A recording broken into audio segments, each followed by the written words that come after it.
Dodgers suck, dude.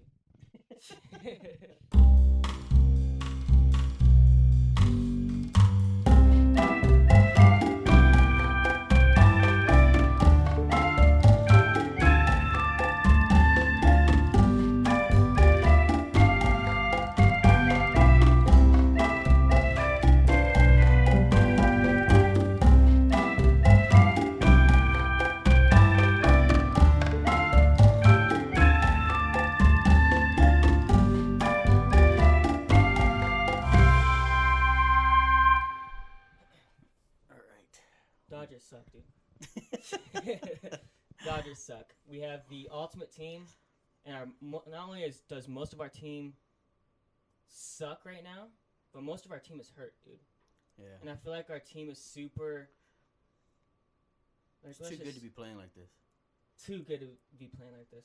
I saw like statistics, and hold on, let me. Can I just say something really quick? Yeah. So this is gonna be posted as our first ever podcast, and it's not Nope. because we did one the other day, and even though X told me like 6 times to put the mic towards my mouth, I didn't, and I fucked it up. So it's going into like the fucking closet, or whatever you want to call it, and it'll be, if this takes off, it'll be like a hidden gem episode for us down the road. Maybe like a little Here's like anniversary episode. Yeah, Where here's like Eric's 100 fuck up. Yeah. First off, who's Griffin Canning and why did he whoop on us? Who is this guy, dude? Oh, it's horrible. I don't even want to see this shit. I seen the highlights So earlier. this is just gonna be the background. Oh wow. Corey. Dumbass, dude. I saw our stats, dude. Everybody, the best player on our team statistically batting is Mookie Betts, and he had a .2 like 13 or something like that.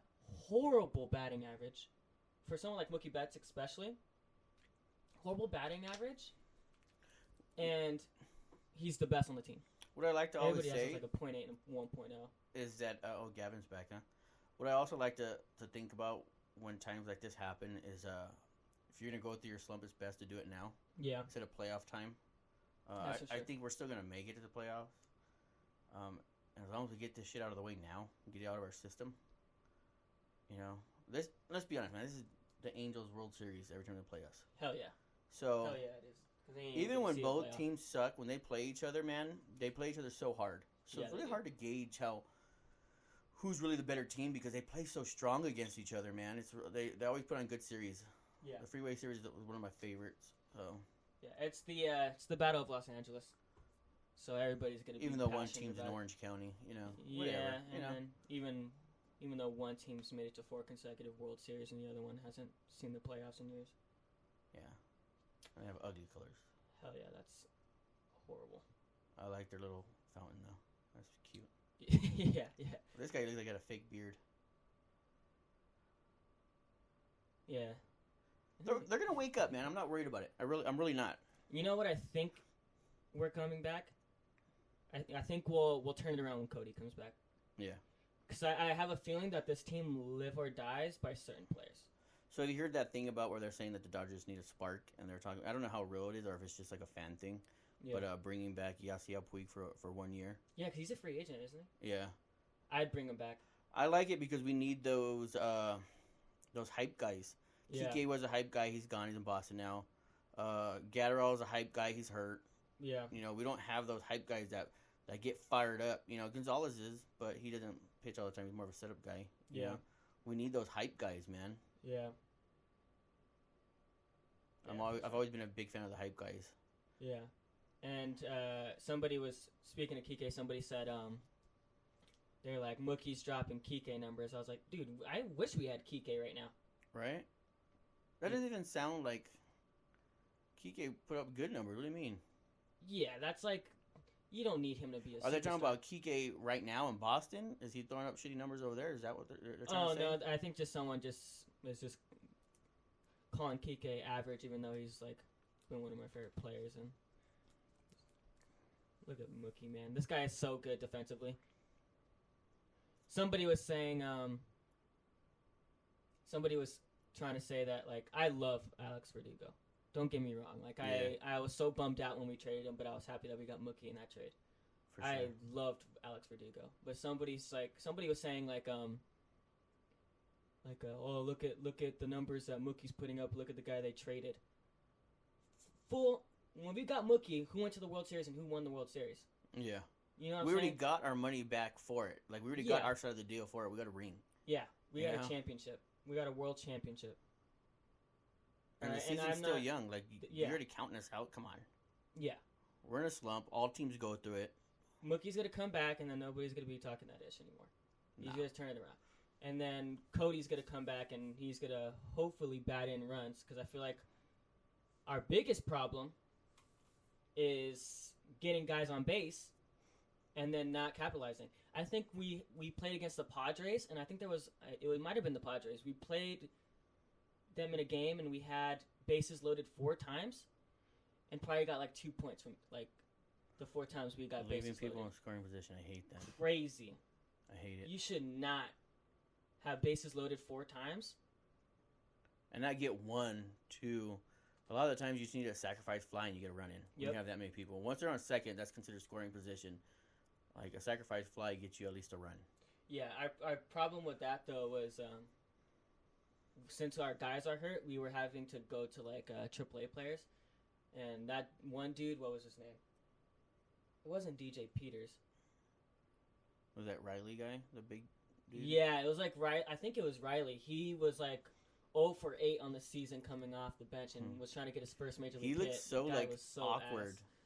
Cause, like, he's a big dude, so he just looks awkward the way he doesn't. Yeah, he looks like he doesn't know how to move. Like, he was not. He was not pro ready.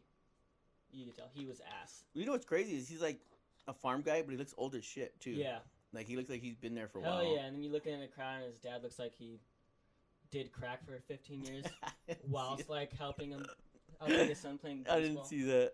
Dude, it cuts. That's like, what helped his speed, just running from the crack kids in the neighborhood. Dude, it was like it cut to like his parents, and it was like Riley's parents watching his game today, looking to get his first major league hit 0 for 4, and you can see his stepmother and his dad. I'm like, oh. I was like, cold-blooded. Yeah, I was like, dude, you're not gonna see his first hit because 1, he's ass, and 2, he's playing against like Blake Snell, who's just gonna sit him down every time. Like, dude, he sucks. Let's be honest. It sounds like we have one less fan for the podcast. yeah. But we do have a couple of guys that have been pretty money for us. That one dude, I think his name was Noisy. Noisy. He was doing well, and then we brought in some other dude. God, what was his name? But he like had his major league debut and hit a bomb like first. Oh yeah. What was it? What was his name? I think it was against the. Let's see. Let's see if we can find that. Bauer cracks me up, dude. The dude on Twitter is hilarious. Hell yeah, he's so funny. When he was giving up all those home runs, he posted a video of one of his home runs he gave up, and he says, "Anybody looking for a pitcher for the home run derby? Let me know." And then when he caught Tatis peeking at the sign, he goes, "If you want the pitch, just ask Daddy next time." I was like, "Hell yeah!" I ain't scared. Forget that fool. I think it might have been in the Cubs. Oh, I love Jock Peterson. I'm so mad we let him up, but did you see this? Yeah. Right. Oh my God, I felt he throws the bat like boom, and they caught it. Oh, you see his reaction after they caught it too. He goes, "Oh," I was like, "No, Jock." I would have been so pissed if he would have hit a bomb on us though. If he would have walked off, I would have been like, "Wow, that's." But at the same luck. time, like if you're a fan of his, you're like, that's poetic justice right there. Dude. Hell yeah. You know, because there was that whole fiasco where we were trading him to the Angels, and then it didn't go through, and then he comes back, and like, how is he supposed to feel? Like, hey, so you guys don't want me? Yeah. Oh, it fell through, so I'm staying. Are you guys gonna trade me again? Like, there's that. You know, that's gotta be a crappy feeling, man. That's really gotta suck. And then he stood, obviously, and I appreciated him, and he was great. We won a ring, and then he leaves again. Like, we're not going to sign him. No. You know, because we were trying to trade him and get something for him. Yeah. I was hoping we would. And then he goes there, and you're like, you just kind of, like, that would be great to be like, oh, in your face, here's a home run. But, that didn't happen. You know what stat I just saw? Buehler is 6-0. How many pitches? Yeah, he was 6-0 when starting. That tells me, especially with our record, because I think we have a few guys who have a positive winning record when pitching. That tells me that our relievers are the ones who are blowing it. Yeah. Except for that game with Kershaw. When he Oh my god! took him out in the first dude. Inning, very first inning. That's embarrassing, man. We talk shit about Jansen bombing. We gotta start talking about Kershaw now. He's coming to the end of his career, man. Like, I hate to say it, and I'm glad he's stood a Dodger the whole way. I hope he doesn't play for any other team. But we have to face the facts, man. He's coming to the end of his career, and he's starting to suck now. He's super inconsistent. He'll have a game where I think before that game too, I was telling you, I was like, we're either gonna get a bum ass Kershaw where he's just blowing it, or we're gonna get this Kershaw. And it was like I sent you like highlights of him just teeing off. And then the next game after I sent that to you, he got pulled the first inning. Yeah, and then like a week before that, you had sent some videos to me on like IG of him like just decimating batters. Yeah. And we're like, man, Kershaw, you know? Mm-hmm. And a week later, boom. You know, so to your point of inconsistency, then, yeah, 100%. Yeah. 100%. Who's our... Because I like Buehler a lot. Do you think he's still our ace? Oh, yeah. You think so? Yeah. I like Bauer, but he's had some rough outings, man. He started really hot, and... I don't think Bauer is close to being our ace. I was referring to... Urias, him or Urias being our ace. No, or even Dustin May at times, but yeah, it sucks that we lost him to the surgery, you know, because he was having a great year. But it's got to be Buehler, man. Like he's just I agree. We go back to consistency, and he's 6-0 as a pitcher. Yep. Like he's doing great, dude. Yeah, dude. I don't know what happened. Like at the beginning of the year, we were looking like a straight unstoppable team. It was looking like this is gonna be embarrassing for the rest of the league. Like they can't touch us. Yeah. And then all of a sudden, just belly goes down, and I don't know.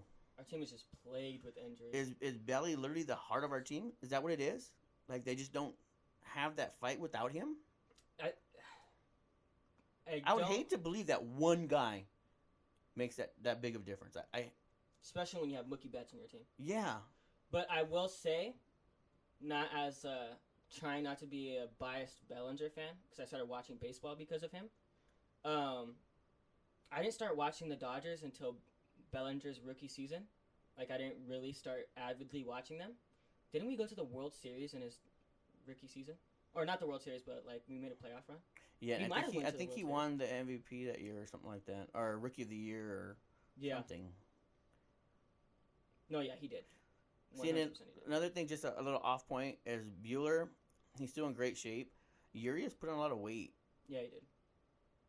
And for a pitcher, I get it. You're not doing much running and stuff, but does that have anything to do with, you know, your velocity, how you throw? You know what I mean? Like, yeah, I don't know. I'm not a pro pitcher. I don't know how that works, but it's just a thought.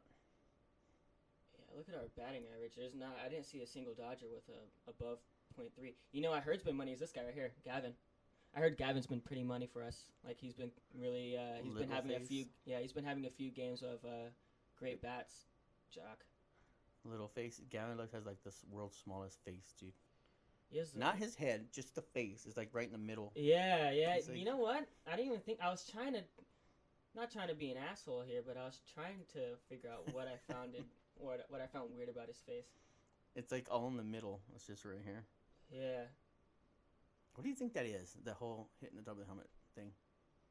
They won't tell anybody. They won't? No. My favorite is the ass spanking gesture. Yeah. Yeah. But I was a big fan of the money and the flexing. Yeah. I also loved when we used the enemy team's like gesture against them. Like when Puig did it against the Brewers, where the Brewers had like that suck it gesture. Oh yeah. And then as he hit a bomb on them in like the playoffs, and as he was running the bases, he started doing it. I like when we steal their little gestures. Yeah, you just gotta be careful when that shit comes back on you. Like when you're in a slump right now, dude. Like, what's up with LA teams in general, dude? The Lakers struggling. Yep. Even with AD back. Dude, I think he got hurt again. Yeah, and then LeBron's like, "Oh, I'll never be 100% for the rest of my career." Okay, so are you making an excuse or like what? I don't. Dude, I almost want to trade Anthony Davis now. Because, oh my God, can he not stay healthy? Like, I swear, every game I turn on, he's hurt. I think he was hurt in New Orleans, though, too. But I feel like when you're that freaking big... Well, yeah, you see his ankles, too? He's got Kevin Durant ankles. Doesn't he have, like, a medical thing in your making? I don't know. They both got skinny ankles. I don't fucking know, but they're little. yeah. Oh, God. Kevin Durant's probably one of the best basketball players in the world right now. Baby ankles. Looks like my forearm. Yeah. Yeah, Bueller. Can't even get a full beard, you can tell, dude. Oh, yeah, no. He can't grow facial hair to save his life. You can tell. It's like your uncle. Yeah. You got fuzz everywhere. God, I hate this shit, dude. Yeah, I don't know if it's the competitive edge in me, dude. Like, even though I'm not playing, like, I'm not part of the team, obviously. But, like, I hate when my teams are just... I'll give up a game here and there. Yeah, but even a series. When you're going, like, weeks and months on end and you just can't get a break. I don't even think that's just you, though. When your team is this stacked and you guys... It shouldn't be like this, yeah. No, when your team is this stacked and you guys lose, like... That's frustrating for anybody who has a super team that should be winning. I'm fucking breathing all up in the mic, and all you can hear is... I'm trying really hard not to, like... I'm trying to breathe in different angles. I'm like, your dad's got a breathing problem. Yeah, I don't think this is the game. No. Fun highlights, though. Yeah. Well, maybe just check the roster, and I'm sure... Oh, wait, is he talking shit to Beard? No, huh? Whatever. Oh, fuck. This is when Jansen blew it. I did see this game. I turned it on, and this is what happened. Oh, this is when Jock thought he hit a walk-off. Yeah. No, he skips back and everything. Dude, it's not even against the fence or nothing. Like, it's not even close, dude. See, but it was an RBI because it was an RBI. All you need is a sacrifice fly. No. Ooh. No. I feel so dumb. Oh God, that's too funny. Oh, Charmin, nice. Yeah, Dodgers need to step it up, dude. So, what'd you think about the draft, man? How do you think? Oh yeah, so the first episode was draft heavy. We only talked about the draft. We talked about our predictions. I think you went 4 for 4 in the first 4 picks. Wasn't it 5? And then the 6th one I got wrong. No, because Jamar Chase got picked at 5. Okay, and you that's had, right. I went 4 for 4, yeah. Yeah. Oh, Zach McKinstry's a beast too. Hold on, I'm trying to figure out when Cody's coming back, or if he's done for return. No, well, it was. I think they were saying something with like a sprained ankle. I saw him. It was a fracture, dude, in his leg somewhere. And they don't have a timetable because it all depends on how his body reacts and heals. Yeah. After I was like, dude, you just fucking mute me? Yeah, we're so good. The latest update on Cody Bellinger isn't overly promising if you're looking for his return anytime soon. He's rehabbing and recovering at the club's spring training complex in Arizona, but still isn't running full speed or with full body weight on his fractured left fibula. Ouch. Once he finally gets healed, he'll still be in it for 10 days, putting his return several weeks away at best. Damn. What about Gatterall right there with it? Bruce Dar. The Dodgers dodged a bullet with the right flamethrower. He shut it down after... Wait, hold on. He shut it down after experiencing right forearm tightness, and MRI came back clean, so the plan will now be to wait for the pain to subside before he picks up a baseball again.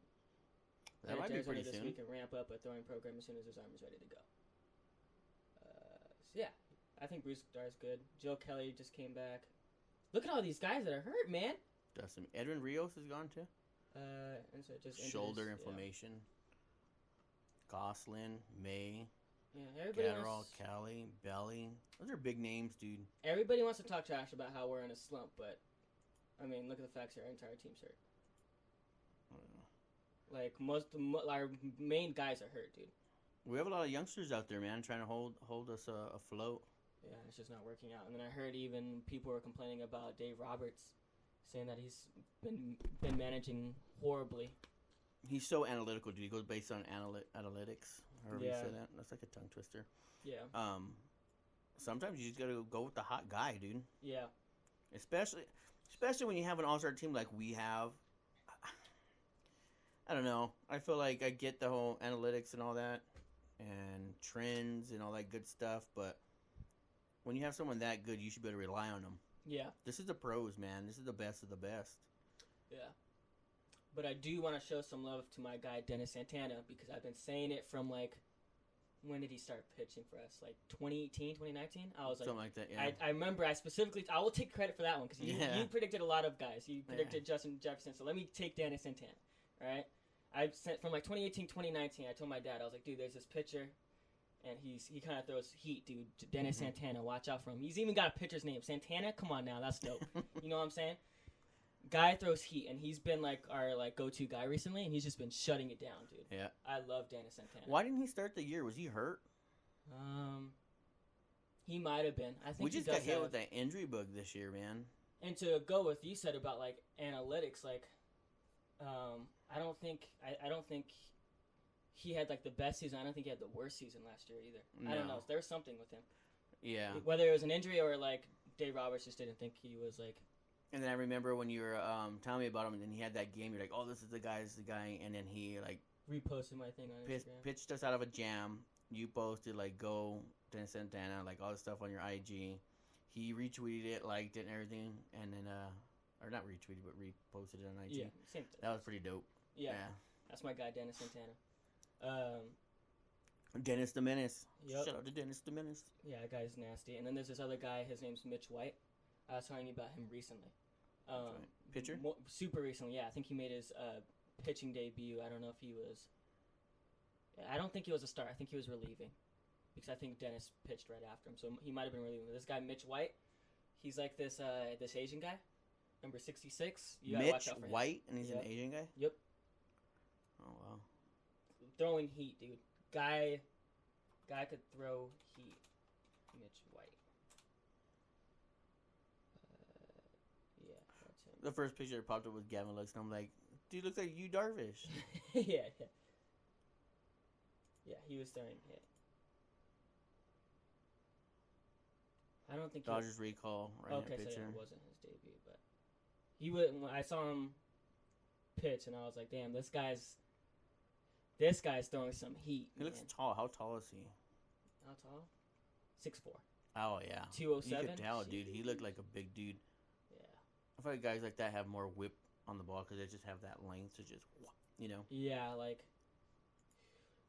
I like the pitchers like Bruce Dar and Dennis Santana. When you watch them pitch, it looks like they're not trying, but they just like you just see them like just especially like they're dude, yeah. It looks like they're throwing baseballs to their kids Playing outside. catch. But then when you see the number of how fast it was, it's like 101. You're like, God damn! It's just muscle. Just pure, just. But yeah, I like Victor Gonzalez. That's probably one of my favorite pitchers right now. I would have his jersey if I weren't afraid we trade him, because I feel like we don't give him enough respect. We don't, dude, and that's what I mean by the analytics. That he tries to go with certain ones, and the guy's good. Yeah, we don't. 25 years old. He's young. Yeah, I could see us trading him because we don't give him enough respect for what he does for this team. And look at the first picture, dude. He's fired up. He fires up the bench. Yeah. Like that's what we need, man. Those guys that go in there and just get you pumped. Yeah. Let's show that. It's my guy, Victor Gonzalez. Oh yeah. That's also a guy I was talking about for a minute too. Mhm. You put me onto him because I didn't even know. Yeah. Because I remember you were watching the game. I was like, "Oh, Victor Gonzalez is pitching," and I was like really excited about it. And you're like, "Let's see what this dude's about." And like I told you, I was like, "This dude gets hyped. Watch." And he just got out of the inning. He was screaming. I was like, "Let's go!" He's the guy that makes you love being a sports fan because he just gets you excited. Yeah, that's what we need, man. I'm telling you. That's why I'm such a big fan of Call of Duty as an esport, because of players like Clayster who just like hype their teams up, get their teams amped up, and they just start yelling like, And what it shows is, it's not, if you think about it on the surface level, he's making his team excited, he's getting his team amped up. Yeah. That's pure passion. Yeah. That's pure love for the sport, like the pure love for winning. That's straight passion. And that's what I feel like gets people in the zone. You talk about the UFC without fans, and some fighters need that, you know. Yeah. And to get the fans into it, you need fiery players like this to get you all amped up and going. Yeah, for sure. And you start getting that drive. Yeah, I just love thinking like he's not doing this for show. He's doing it because he's hyped. He's doing it because of the passion. Like he's just doing it for the passion, and that's it. Like he just does it for the love of the sport because he's excited to, to do his job. Yeah. You know. I always wondered too how guys that have been pitching their whole lives since the little league and they get to the pros, like I feel like that's such a strain on the shoulder. With the velocity and the speed as you go. These guys just keep it going, man. They take care of themselves pretty well. I love the Bruce Dart air pump. Yeah. I love that. He just I love it. What's your favorite? So speaking of that, what's your favorite like signature gesture from a player? You got Bowers, Struck, McGregor walk, or Vince McMahon walk. You got the Bruce Dart air pump. You got the who else? All time or just plain now? All time. Why not both? Okay, so you have like shout out back there, Fernando Valenzuela jersey. He has that right before every pitch he'd look up, and it was pretty trippy. That's badass. You have the No More Garcia Parra. Before every bat, he'd do this like thing with his gloves over and over again because he was like superstitious. And before every pitch, he'd do it. So it was a pitch, he'd step back and he'd touch his helmet, and then he'd get back in the stance. Every pitch. That was pretty cool.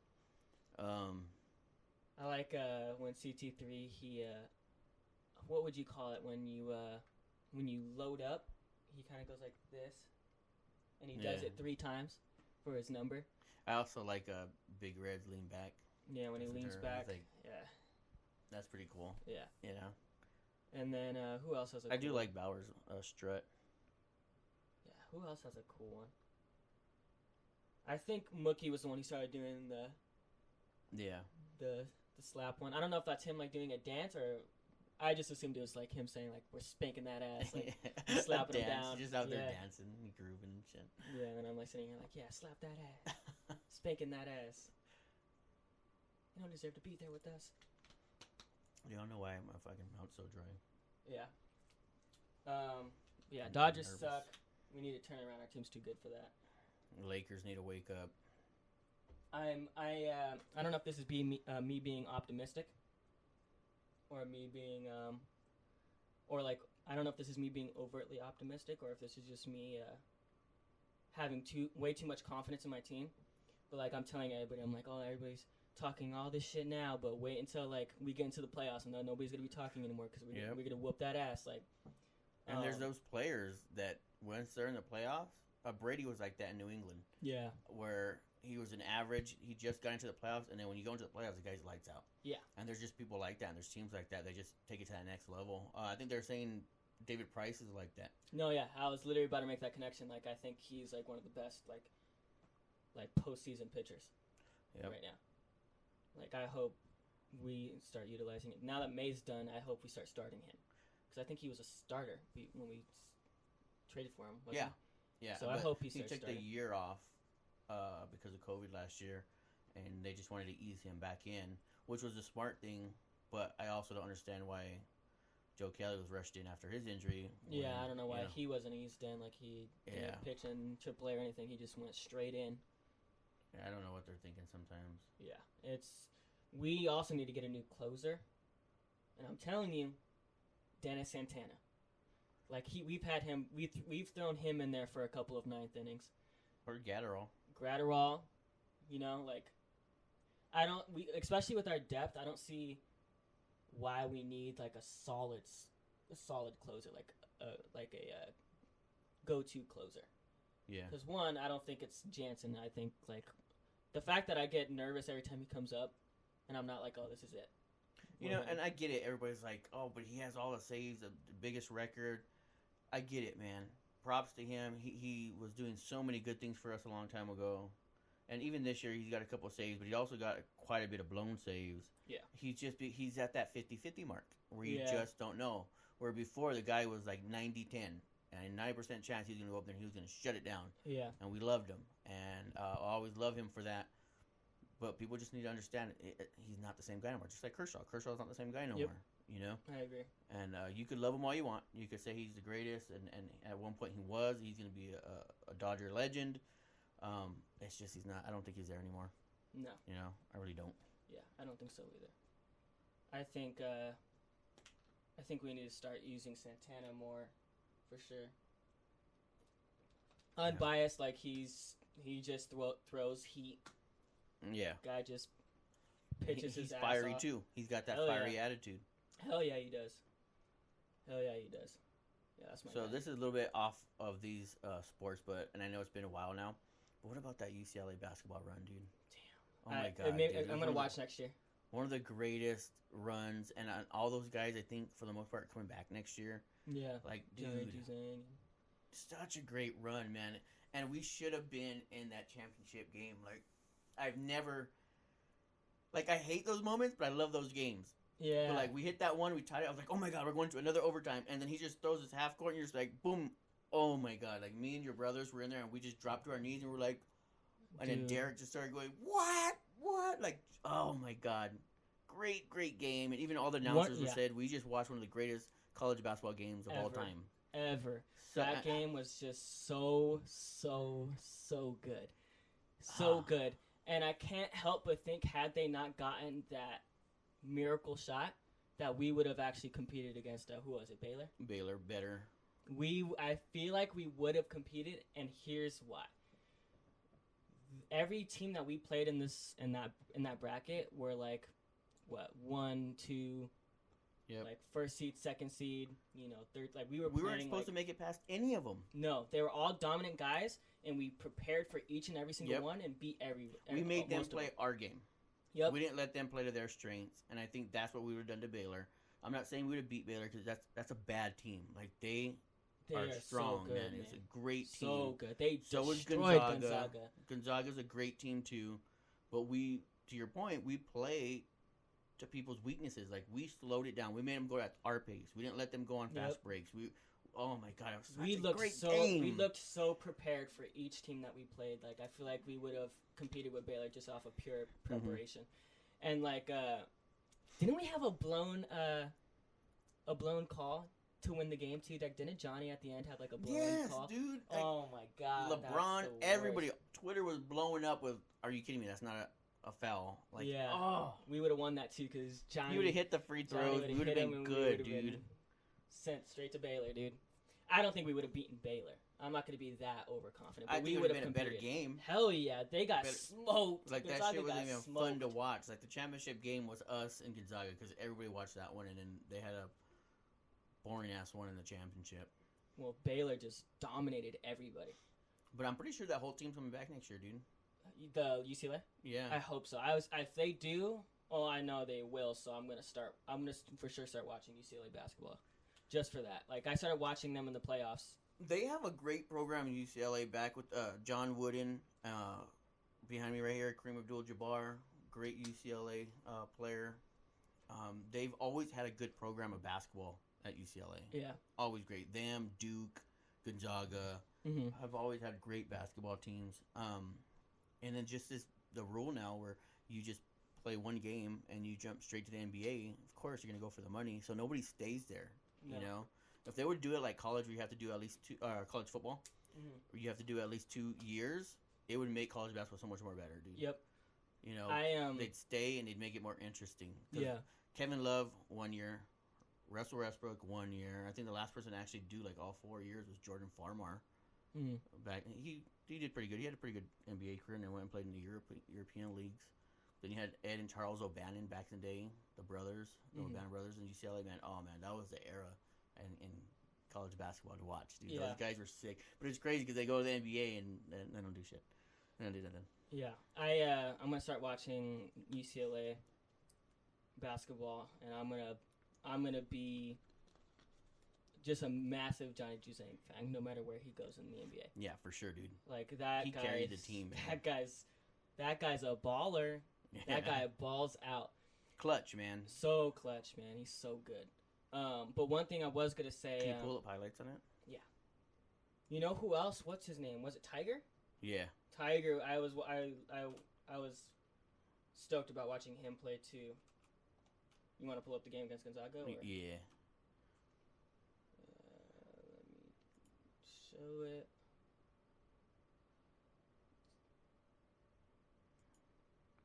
Oh God.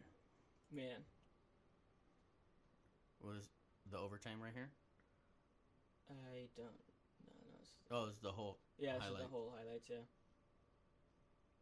Look how we made him play to us, though, dude. Yeah. I feel like our defense was so good too.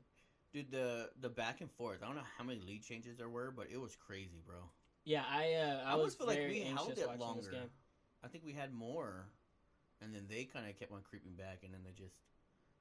Yeah, we'll see. Yeah, I was so anxious beginning to end of this game. There was no resting point for me. No, none. No, there was none. I was anxious beginning to end. You know what's weird is I love the UCLA colors. Oh my God. But then you look at like the Chargers colors, or and you're like, dude, that shit's ass. But they're almost similar. With their new jerseys, they were trying to be like us. Yeah. Everybody was saying like UCLA, and I still don't think they rock it. Oh, where's the offensive charge right there, dude? I love. Oh yeah, so I was just thinking because I was like thinking about something, and you named somebody who I didn't know, and I was just about to say like a disclaimer. I could speak for myself. I don't know what the hell I'm talking about most of the time.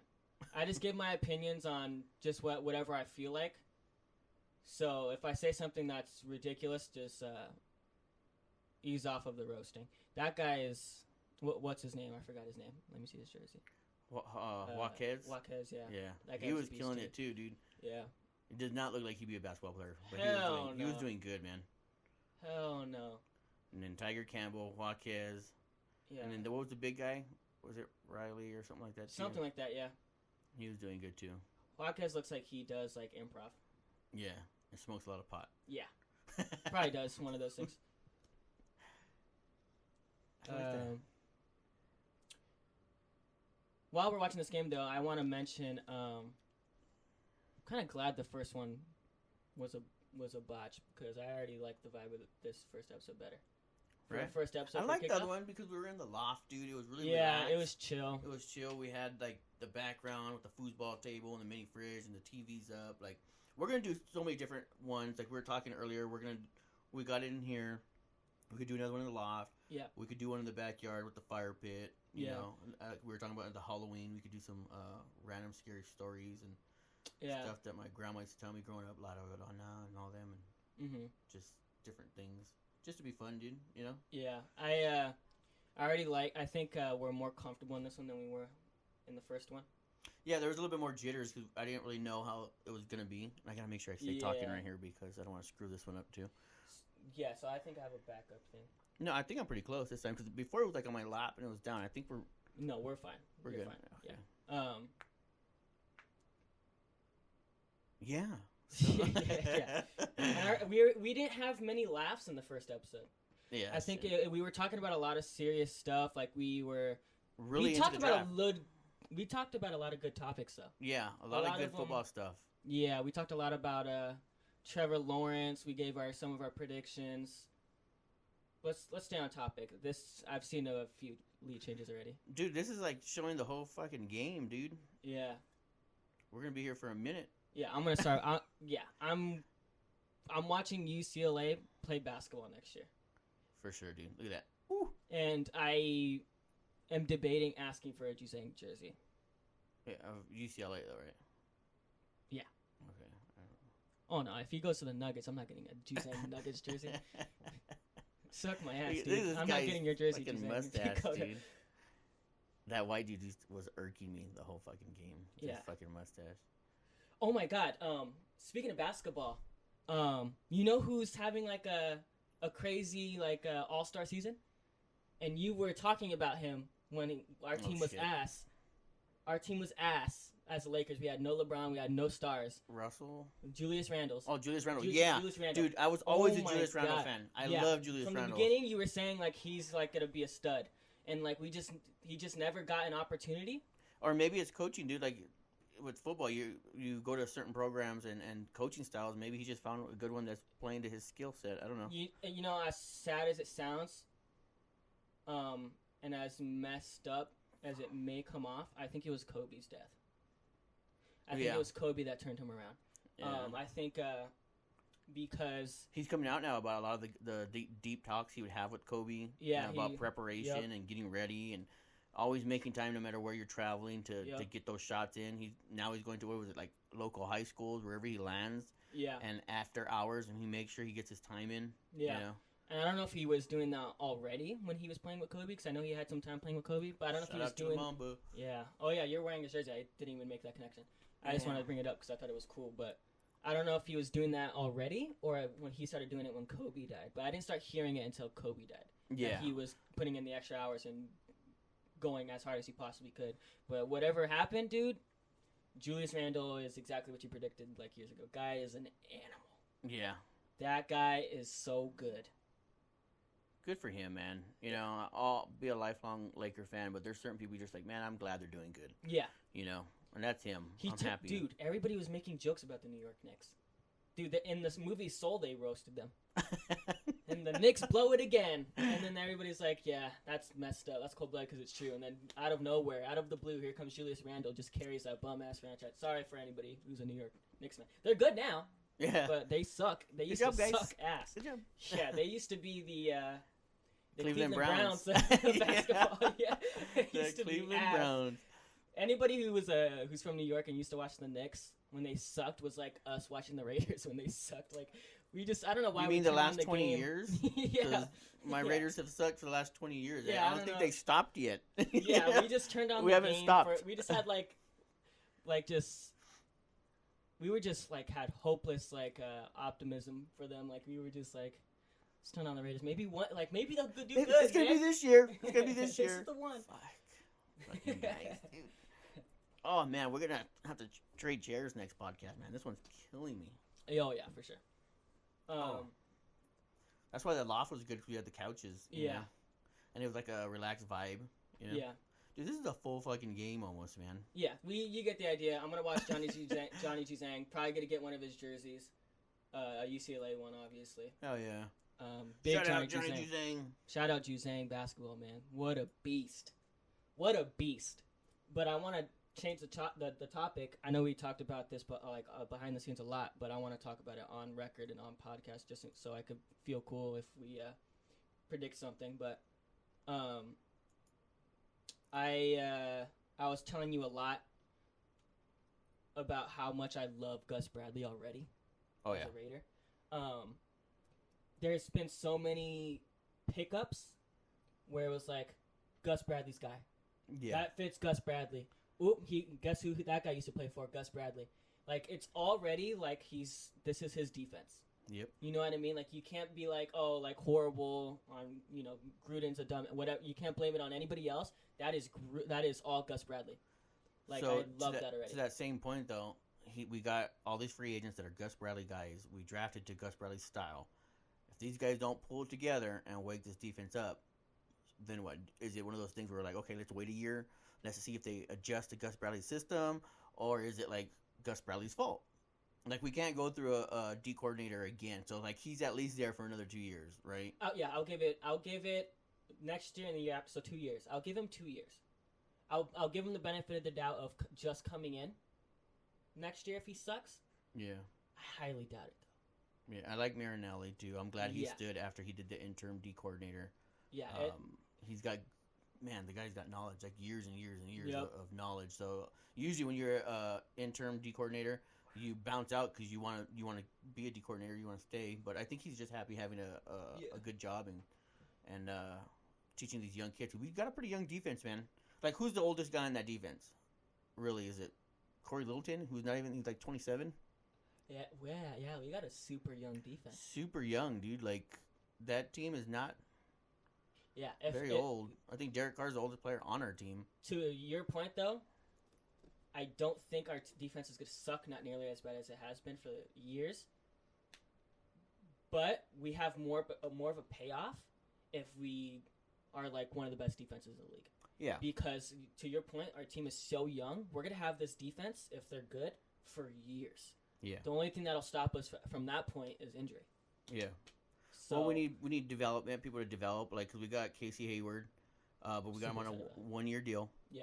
So if he balls out this year, he's gonna ask for fat money.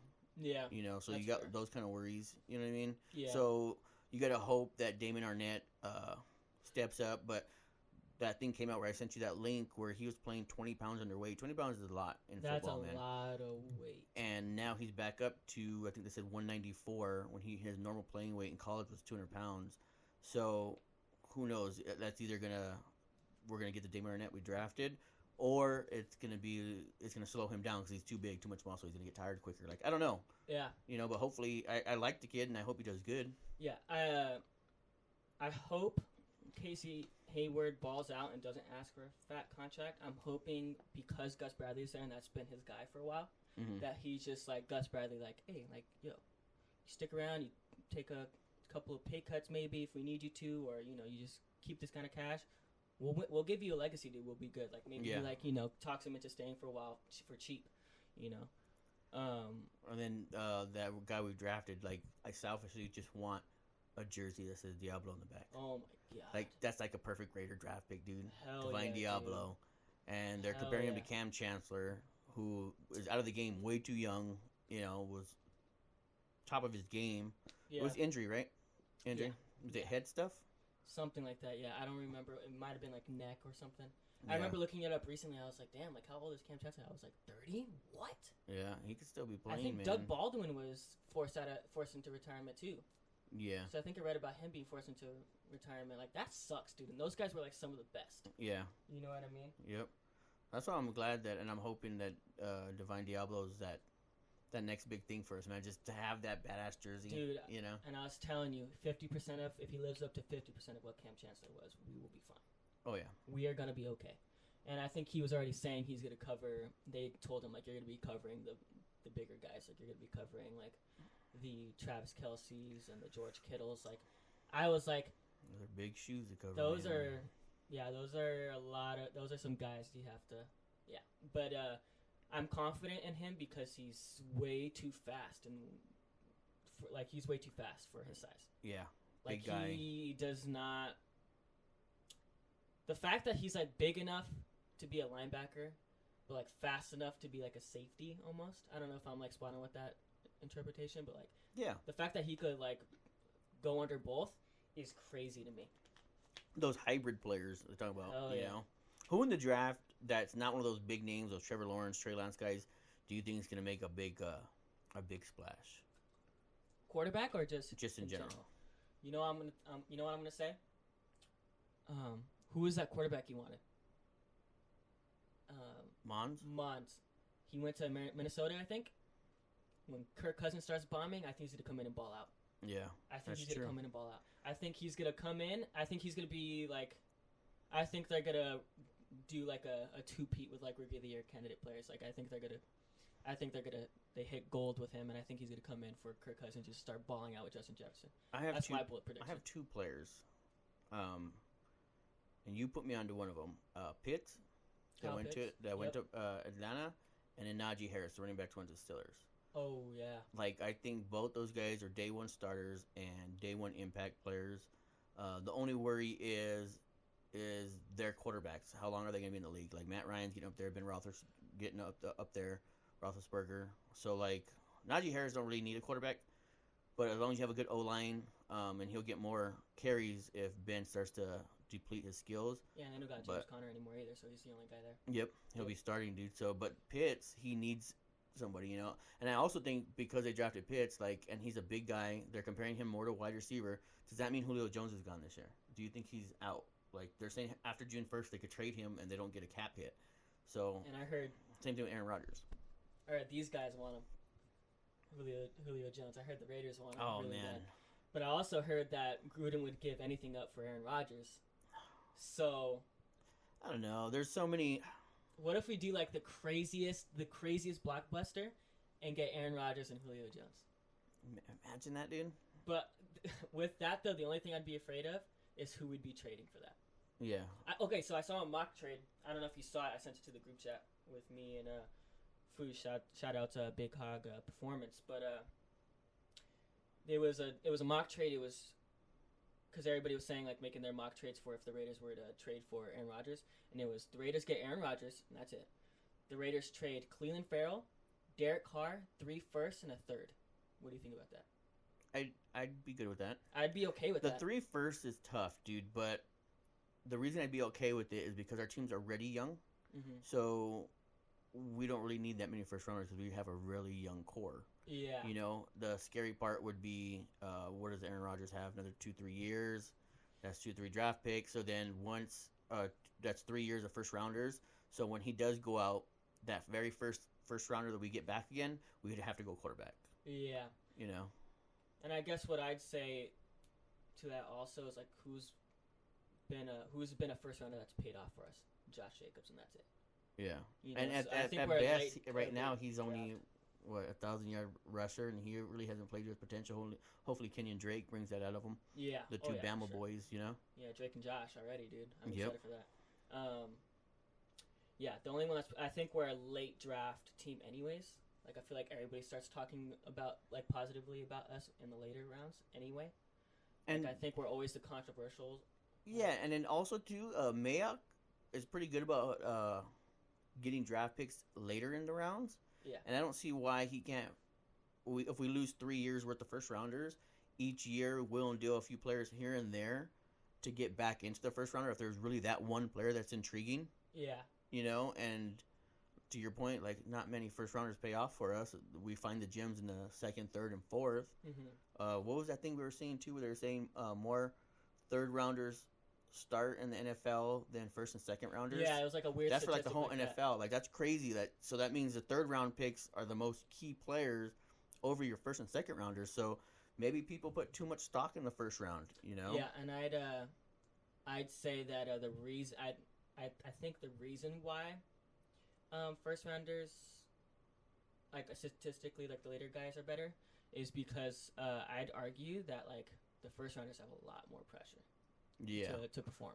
They're shoved in there quicker, and they're usually more high-profile positions: quarterback, running back, and they're going wide in there receiver. like I got drafted in the first round. Yeah. I gotta show them that I was that guy, and then they get like 2 in their head and they just bomb. Or maybe even let's say if it's a wide receiver, then the quarterback kind of feels like, hey, you're a first-round pick, you better catch this. You know, and you start forcing throws, and they're dropping them, or the pressure gets to them. I don't know. There's gonna be so many different things. Yeah, and then you had like people like Baker Mayfield, who was like when in his first starts he was just throwing it way too hard, like maybe because Oh yeah, he was like, rifling it, dude. Oh my god, it looked like it was knocking the air out of Jarvis Landry when he was throwing it at him, dude. I was knocking like, the juice out of juice. Yeah, dude, I was like, damn. I love Baker Mayfield though. Yeah. I go love back to that fiery play. guys, man. I love fiery guys. Well, that sounded wrong. I love fiery guys. I don't mean it like that. Married, 17 years. Married to a beautiful wife, 4 kids. Yep. He's one. Sir, number 1, the first overall pick right here. Yeah. But I'm really excited for Gus Bradley to go back to what I was originally going to say. I've been saying it all like ever since we got him. Like I was like, oh, you know, when we got him, because I was like, oh, Chargers, that's where he came off from. Ooh, you know, and then I was like, it was like, you know, this is the Gus Bradley free agency signing. Like, oh, this is gonna fit Gus Bradley, and I was like, oh, damn, like he's already taken command of this team. Yeah, and maybe he didn't do good with San Diego or LA. I'm sorry, whatever. I get all confused. They're not LA in my head. Yeah. But because maybe teams don't build like we did and pick up players to his style. They're just like, hey, you got to make these guys work. Yeah. Work to your style, and it doesn't always work that way. So, Yeah. He's to your point. I keep saying that he's picked up a lot of free agents, and he's helped draft people that fit to his style. Yeah, every description I see of everybody that we pick up, because I always do research, it's always like something on the lines of like, yeah, this is a guy that's gonna fit what Gus Bradley coaches. Mm-hmm. You know, and I got super excited about that. Regardless of if he sucks or not, I'm very optimistic. And a lot of people always say that the Raiders really, really needed a draft defense this year. First off, you got what you wanted. We did. Yeah, only one person. Yeah. O-line. Dude. 2. The first and the last round were O-line. Rest defense. That's what most Raider fans were complaining about. But I mean, I don't think a lot of people paid much attention to or give him enough credit to coaching. Yeah. Because Paul Gunther was. I mean, if you're Paul Gunther listening to this right now, which you're probably not. If you are though, click off. I don't like you. You suck, dude. Yeah. He didn't Go back care, to high dude. school. He didn't care. Like No. you would always say it too, and then the camera would go to him, and it'd be like a blown play, and he's just in there Looking all stupid. Yeah. didn't care, dude. And then you I have people hate like it. Will Compton that came out afterwards and were like, dude, he had no accountability at practice. So even players were like, he's just reading off a piece of paper.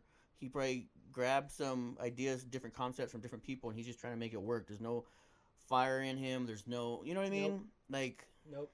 There wasn't. I don't know how he made it to that level, anyways. But Yep. He was horrible. There was way too many times where you were like, me and you both individually. I don't know. It was a close race between me and you of how many times we were like, why did you call that? yeah, Or like we were like, why that doesn't make any sense. Or oh, here we go, wide open down the middle again. Like what are we doing? You know what I mean? And there was like 100 times that we said that probably. dude. Between the two of When us. we signed him to be our new D coordinator, the first thing I said was, why? He was the D coordinator for Cincinnati, and they didn't have the best defense. Mhm. So Yeah, it didn't make much sense. was it a favor because that's where his brother coached, and that was a buddy of his brother's, Jay Gruden? Like, yeah. I don't know. Oh, and to that point too, didn't Gus Bradley play or coach DC for the prime Seattle Seahawks defense, the Legion of Doom? Legion of Boom. Yep. So hopefully he here you brings go. that Here's back. your resume. Yeah. With And, the type of what's that word I'm looking for? The Pedigree? history of the Raiders being like the bad guys, you know, our type of fans. Ruthless, yeah. Like the Legion of Boom belongs with the Raiders. Like I know Yeah, it was founded in Seattle and the Seahawks, I get it. But maybe we bring our own version, like just that name Yep. goes with the mystique. That's the right there of the Raiders. And I'll You know call what I him mean? the Empire. Yeah, for the or Death I know Star. maybe we're not the Legion of Boom, but maybe we're the actual Legion of Doom because that's what we bring to offensive. Who knows? I'm hoping. This Yeah. is all hoping, you know, because I've been 20 years of watching them fucking go 8-8 at best. Okay, you so know? so here we go. Legion of Boom consisted of 4 players. It was who was it? It Cam was Cam Chancellor, It was Bobby Wagner, Bobby Wagner, Richard Sherman. Richard Sherman. There had to be somebody else. There was somebody else. I swear there was somebody else. Earl Thomas. Earl Thomas. There you go. So 4 players. Yep. Our What's up with defense. that fucking guy? Huh? What's up with that fucking guy, Earl Thomas? He's a free agent, isn't he? Yeah, nobody wants him because doesn't he like beat his family or something? And has like really bad personality issues. Like doesn't show Yeah. up to practice. Yeah, thinks he's better than everybody. Yeah. He had a few good years with Seattle. Old man, like cut it out. Yeah. Cut it out. Dude, like, what do you think you are, man? Like, Cut it out. I don't know why that cracks me yeah, up. like Jamal Hey, Adams had if no you're problem listening, replacing you, fucking man. cut it out. yeah. Like, what are you doing, dude? I loved watching you play He's football. at Now home you're li- just a big ass baby. Like, He's at home like, oh, okay, my bad. my fault, dude. Okay, so yeah, I'm Legion sorry. of Boom consisted of 4 players. Yeah. We get the new Legion of Boom. Predict the future. We get the new Legion of Boom in Vegas. Who are the 4 players? So, First 2 are locked in for me. Morig, the guy we just Morig. drafted. Abram, heavy hitter at strong safety.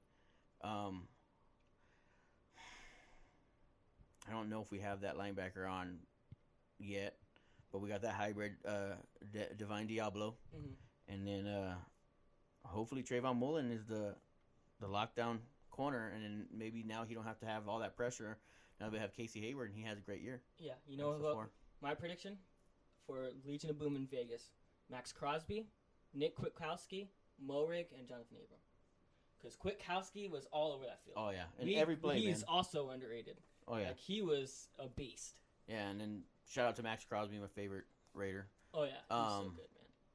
He played injured last year, dude. Like everybody gave him crap does. for having a average year, but he led the team in sacks. He was in every play, and he was hurt. He had a couple of different injuries. It was like hand, shoulder, and a couple things. I think Josh, Renfro, and Crosby have played almost every season hurt. I think. Mm-hmm.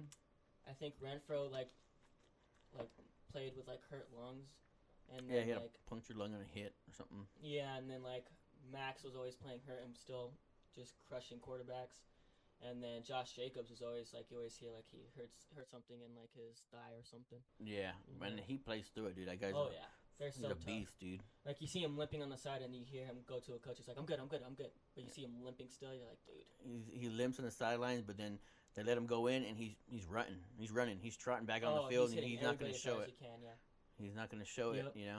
Yeah, you never know. You can't teach heart, man. No. But you hear about his story and like sleeping in cars growing up and having to get his way into Bama. You know, the guy's resilient, man, and he pushes, and that's showing even in the pros for him. You can't help but be like a huge Josh Jacobs fan. Yeah. With stories like that. And another thing I was going to bring up to you, God, I know we're going to have a lot of Cowboy fans listening to this. So the first thing I want to say is your team sucks. All right? I hate your team. You make it.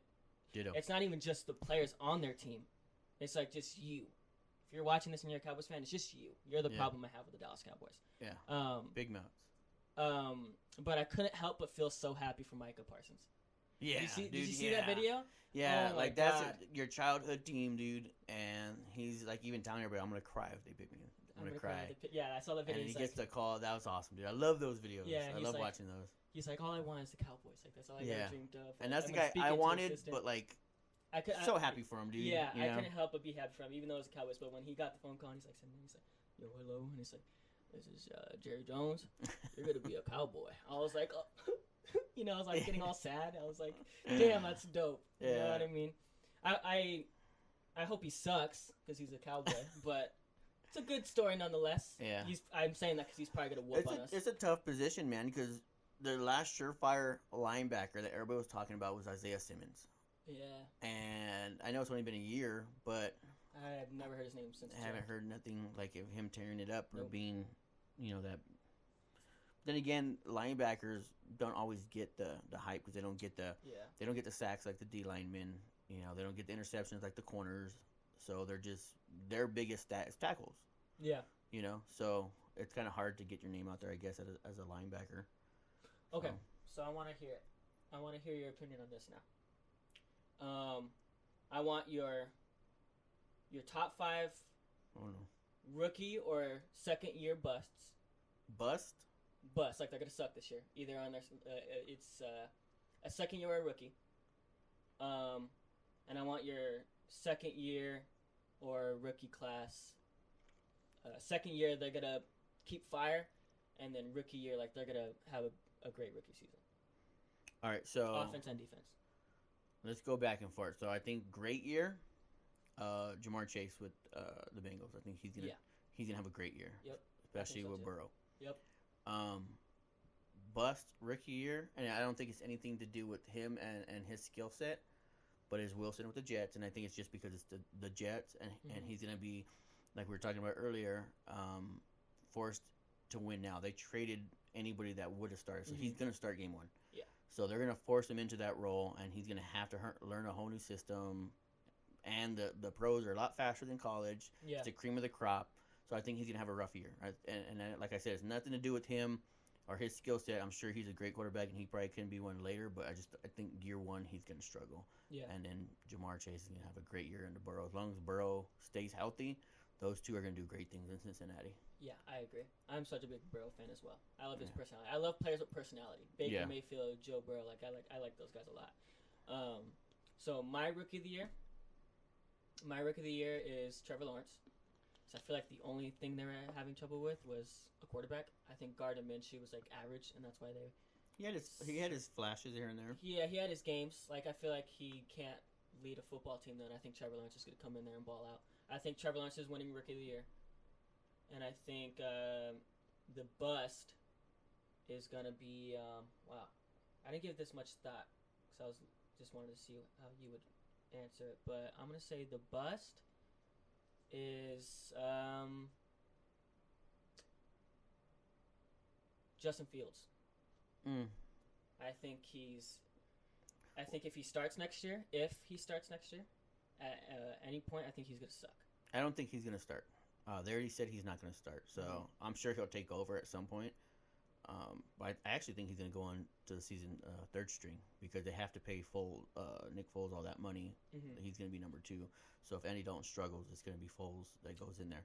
So I think Fields is going to be third string. And then you were talking about Buster, who has a good year. But you also said right now, rookie of the year. I don't think Jamar Chase is going to be rookie of the year. I think he's going to have a great year and he's going to be a breakout player. Rookie year for me is Najee Harris, the running back from the Steelers. I think he's going to win rookie of the year next year. Yeah, I am excited to watch him play as well. I was gonna say too.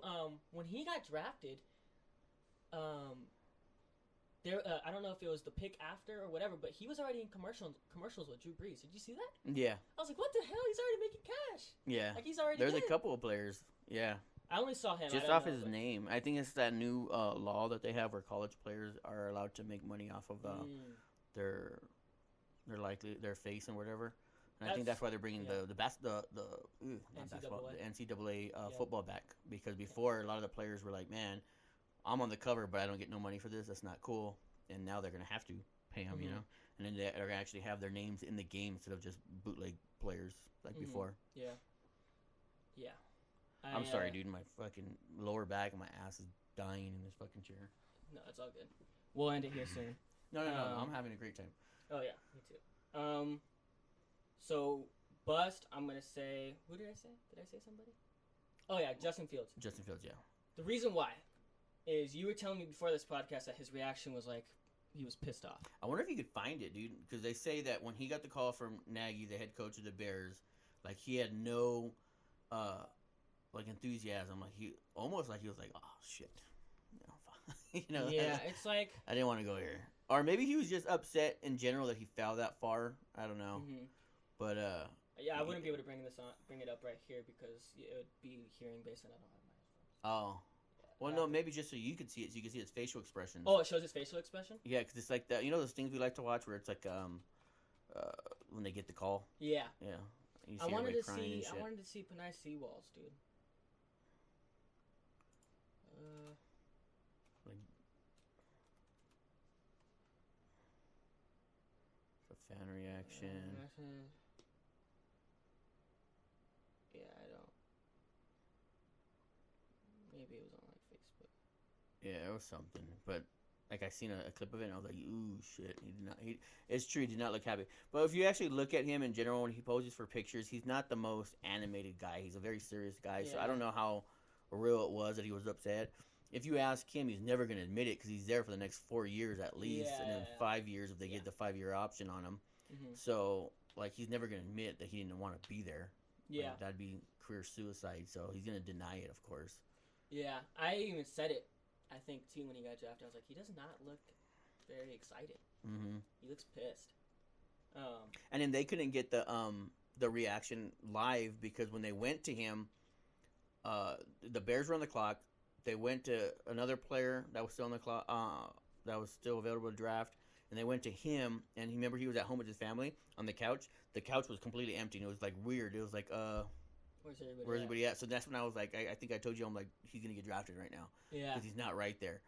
And then they all pulled up, and he had like a phone in his hand. And he put it in his pocket. I'm like, oh, he got the call, and then boom, they said the Bears took him. So you didn't get to see it on camera how he reacted to that phone call at all. Okay, so I know you're number 2 for great rookie season. Yours is Jamar Chase. You think Najee Harris is rookie of the year? I think Trevor Lawrence is rookie of the year. So my second best is probably going to be Panay Seawall. Oh yeah, I think he's just gonna pancake everybody. You know what sucks with O linemen is the same thing with linebackers. It's not a flashy position. No, you're not gonna hear a lot about You know, and the only time you see them do good things is you have to actually fixate on them because it's a whole O line. Yeah. And if you fixate on them, you're like, oh man, he's tearing up that D lineman or that D end. You know. But when you're watching a game, we don't ever really look at the O lineman. We look at the mirror, or not the mirror, the fucking curtain they put up to protect that quarterback. And that's it. We don't look at one player. Yeah. You know, so it's kind of hard to tell. But I think that guy's going to be an anchor for the O-line, for that team for years to come. Going to be a Hall of Famer. Yeah, that guy's got a Yeah, that Good guy's for a him, beast. man. I've seen him and his family too when he got picked. That was awesome, dude. Yeah, and then I saw a video of him like going to the facility for the first time. He just looked so excited. Oh yeah. Yeah, he just looked like a kid at Disneyland. He was just like super excited. He's like, "This has always been my dream. Like, I'm so happy to be here." Like picking everybody up when hugging them, like all the staff and everything. That's dope, dude. Yeah, I was like super excited about that. So I think he's gonna have a great. That's my second, and then my second bust is gonna be. Can you pull up the lineup here? Because I'm trying to think too. Draft result. Let me ask you this while you're looking it up. Who starts week 1 for the Niners? Garoppolo or Trey Lance? They said Garoppolo was. Garoppolo? They said Garoppolo was their for sure go ahead first pick. Unless that fool gets traded. Still can. Yeah, right. I think he's gonna come mid-season. I think Trey Lance is gonna start mid-season. Especially if they struggle. Yeah, I think what's gonna happen to him is what happened to Baker.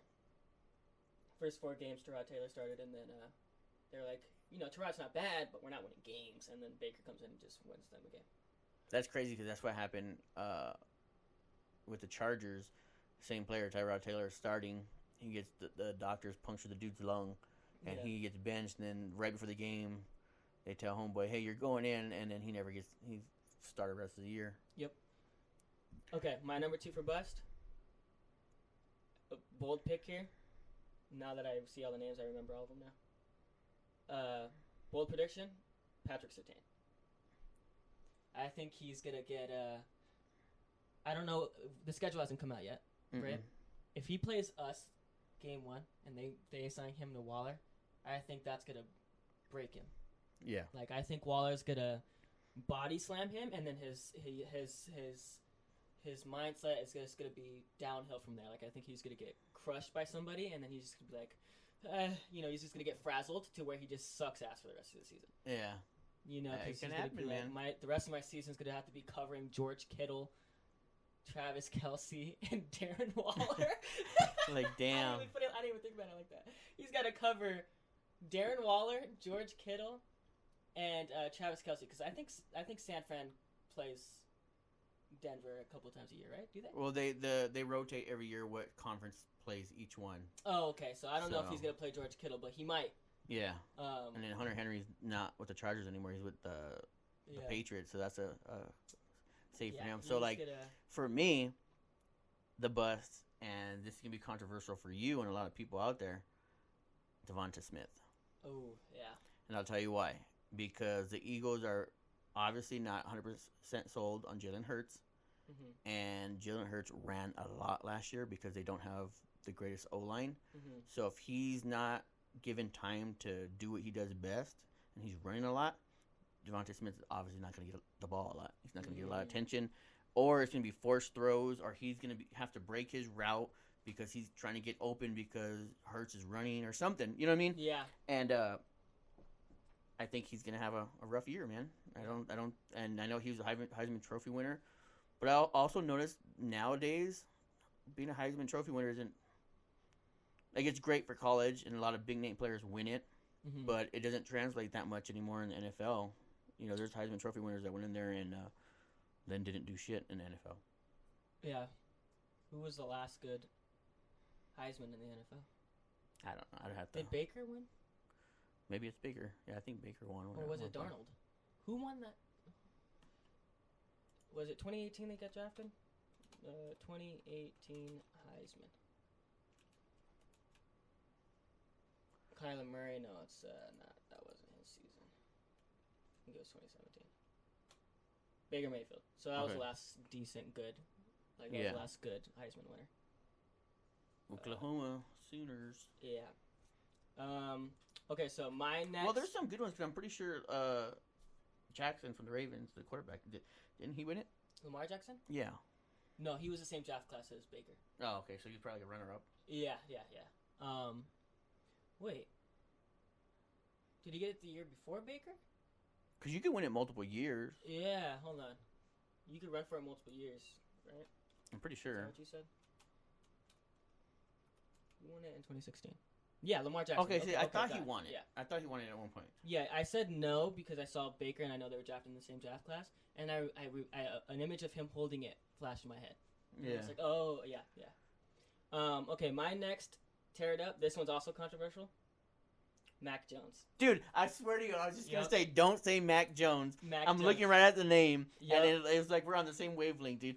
Is he going to start there, though, over Cam? So what I was going to say, though, is this one's super dependent on whether or not, because you were saying you don't know if like Jimmy G's still going to be there if he's starting or not. If they don't trade him, what is it, June 1st? Mm-hmm. If Niners don't trade Jimmy G, I think Mac Jones is going to be overlooked, and I think he's going to ball out. He's going to be But he has to beat out Cam Newton. I think he'll beat out Cam Newton. But Because Cam was like... I almost feel like they're giving him too much money, giving Cam too much money to sit on the bench. Well, Chicago also has 3 quarterbacks. 2. Yeah, we paid a shitload of money to Mariota last year to sit on the bench. Yeah, He should have started. I think if they have an opportunity to start someone who's going to win football games, especially Belichick, his only priority is to win, obviously. Yeah. Like, I feel like he will start Mac Jones if he feels that he's worthy, especially with the numbers that Cam Newton was dropping last year. I saw him had 46 passing yards one game. I was like, that is the worst thing I've ever seen. How do you drop 46 passing yards? I could drop 50 right now. Right? Send me into the NFL. Give me Panay Sewell. That's all I need. Well, I'm just and dropping you look 50. at Derek Carr. He only throws it 3 yards, and he gets credit for 50 because Waller takes it that far. Dude. And everybody talks about Derek Carr throwing for 4,000 yards. But did he really? Because he checked down How much 80% of the time, Yeah. and Josh Jacobs, Waller, or Renfro take it the rest of the way. So, yeah, it's easy to have a high completion percentage when you're throwing it 3 yards. I could do that. Oh, yeah, and I said this in the first podcast. If you're a Derek Carr fanboy, suck my ass. Yeah. I hate... Listen, I love the Raiders. hate... As long as he's on the roster, I want him to do good. Do I believe he's going to do good? No, I think we've seen the ceiling of Derek Carr. Oh, yeah. We've seen what he's capable of. We've seen what he could get us. And it's 9-7. It's 8-8. That's what we got. He had that great year when we went 12-4 or whatever, and then he broke his ankle. That was our ceiling, dude. We've seen what we're gonna get with Derek Carr. As long if we don't trade him and he's our quarterback next year, am I gonna root for him to win every game? Yes, Hell yeah. because I'm a fan. I'm a Raider fan, and that's number one. I want him to do good as long as he has that jersey on. Do I think he's the answer and he's gonna get us multiple Super Bowls? No, I don't. He will never step on a Super Bowl field ever in his career. And listen, Maybe as a backup. yeah, I think his brother got a ring behind Eli. Yeah, there's only a couple of teams I could see him making the Super Bowl with. Among those, New England. I was just gonna say New England. I think he can in New England, dude, under Belichick because they'll work to his style. Yep. And then maybe under Sean Payton with the Saints. Yeah. I think he might go to there. Yeah. Yep. Because I think he was everybody was comparing him to Drew Brees, like he's a check down king like Drew Brees. But Drew Brees, when he check downs, he wins football games. So that's the difference there. Yeah. Well, because he doesn't panic. I think Carr panics. He doesn't let receivers get into their. Well, shit. If I fractured my back and broke my ankle, I might panic too. Yeah, I'd be a scary ass fool too. But he doesn't let his receivers go their routes, and then he does that college shit where he stares down his receiver, and you know where it's going. You're like, God, he's looking at Waller, and that's all he's not looking anywhere else. You have Renfro on the side wide open, or Ruggs or somebody else. Like, he just, wherever the play's made for, that's what he's looking for. That person's not open. Okay, where's my check down? Where's Josh Jacob at? Okay, there he is. There's my 3-yard pass. Yep. You know, always like that. And we said this in the first podcast. He's a safe quarterback. Yeah, very safe. The safest quarterback. He only throws it if they're open. Dude. And for the last couple of years, we had a very strong offensive line. Granted, last year I get it. A lot of injuries on the O line.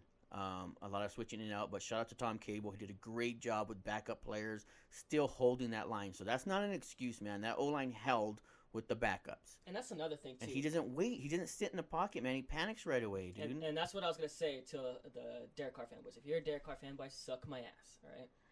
Derek Carr Derek Carr is an average quarterback at best. Yeah, at best he's average. And he's for the people, safe average quarterback. The people who suck his dingling like he's like the greatest quarterback to ever live, like, dude, suck my ass. Like, get out of my DMs on Twitter. You are an idiot. Like, he's not even close, dude. Where does that come from? Where does the term "suck my ass" come from? Like, who? Like, that had to be something where they meant to say something else, and it just they fucking panicked in that moment. They're like, "Suck my ass." Yeah, I know a lot of people in the WWE did some ass sucking on Vince McMahon. You remember those? Oh, days? God. Yeah. But Or the literally, stink face literally, for I'm, Rikishi. yeah, literally, I'm not even kidding. Like a lot of people kissed his ass on live television back in the day. But Hey, a lot of people. Go ahead. Oh, I was gonna say a lot of people gas up Carr like he's an elite quarterback. If you are that person, you're an idiot. I don't care who you are. You're an idiot. Because they're gassing him up based off stats. Yes, he's a great stat quarterback, but they're not real, dude. You can't say he threw for 4,000 yards when he threw for 3, and the wide receiver, tight end, or running back took it the rest of the way. He checks down. He's a high completion percentage quarterback. Yes, because he checks down. Yeah. The yards ain't real. The percentage ain't real because they also has a stat where he has it the quickest release. That's because he's throwing it right away. He's not letting the routes progress. Yep. He's not waiting for people to get open. He's not going through his progression on the wide receivers. That's why those stats look like that. They're fake stats. They're not real. Yeah. So if you want to go off of stats, come on, man. And every deep pass, like I think a lot of people send me like videos of him throwing the ball deep. Last year was the first time he's really did it. Yeah. So I'll give him props for that. He is evolving. If he continues and does it even more this year, fucking great. We're gonna be I'd happily be the first person to eat crow and be like, fuck, I was wrong. I'd be the first one. Dope. Yeah. I would be the first one to be like, hey, I'll come on this podcast and say, I apologize to all the Derek Carr fanboys. You guys were right. I was wrong. I'm a fucking idiot. I would gladly do that. Yep. Do I think I'm going to have to? No. Never. But I would love to. I would love to have to do that. Yeah. I really would. And every person he threw the ball deep to, open. Yeah, wide Pretty open. He waits for the safe routes, the safe passes. And that's why it didn't make sense to me why we drafted Ruggs, why we drafted Bryan Edwards. Because Ruggs is a deep ball guy. Mm-hmm. And Derek Carr doesn't throw the ball deep every play like Aaron Rodgers would do if he sees the opportunity there. That's what Ruggs was made for. Like he was made to run. Man. Yep. He was made to run, and he was made for the deep balls. He's not. We already have a guy to hit slants, and that's Renfro. Yep. We need him to play deep, but Derek Carr's not going to throw it deep. You know what I mean? The only time he got a deep ball to Ruggs, and we were like, that's what we needed, was against the walk-off Jets game. Yeah. Which I got excited. And listen, and he fucking rainbowed that. We got lucky that they blitzed. Yeah. Because that shit fucking stood in the air forever, and I don't think I took a breath that entire time. I was like... Yeah. Waiting for that shit to get intercepted by some free safety because that shit was in the air for a long time. And to the people who might think he's lying about we'd be all aboard the Derek Carr train if he teed off, we screamed our asses off that game when he got that walk off. We were yelling. We were like, "Let's go!" I want him to do good. I don't hate the guy. He's a good person. He's a good dude. He's a good and we don't want our team to lose.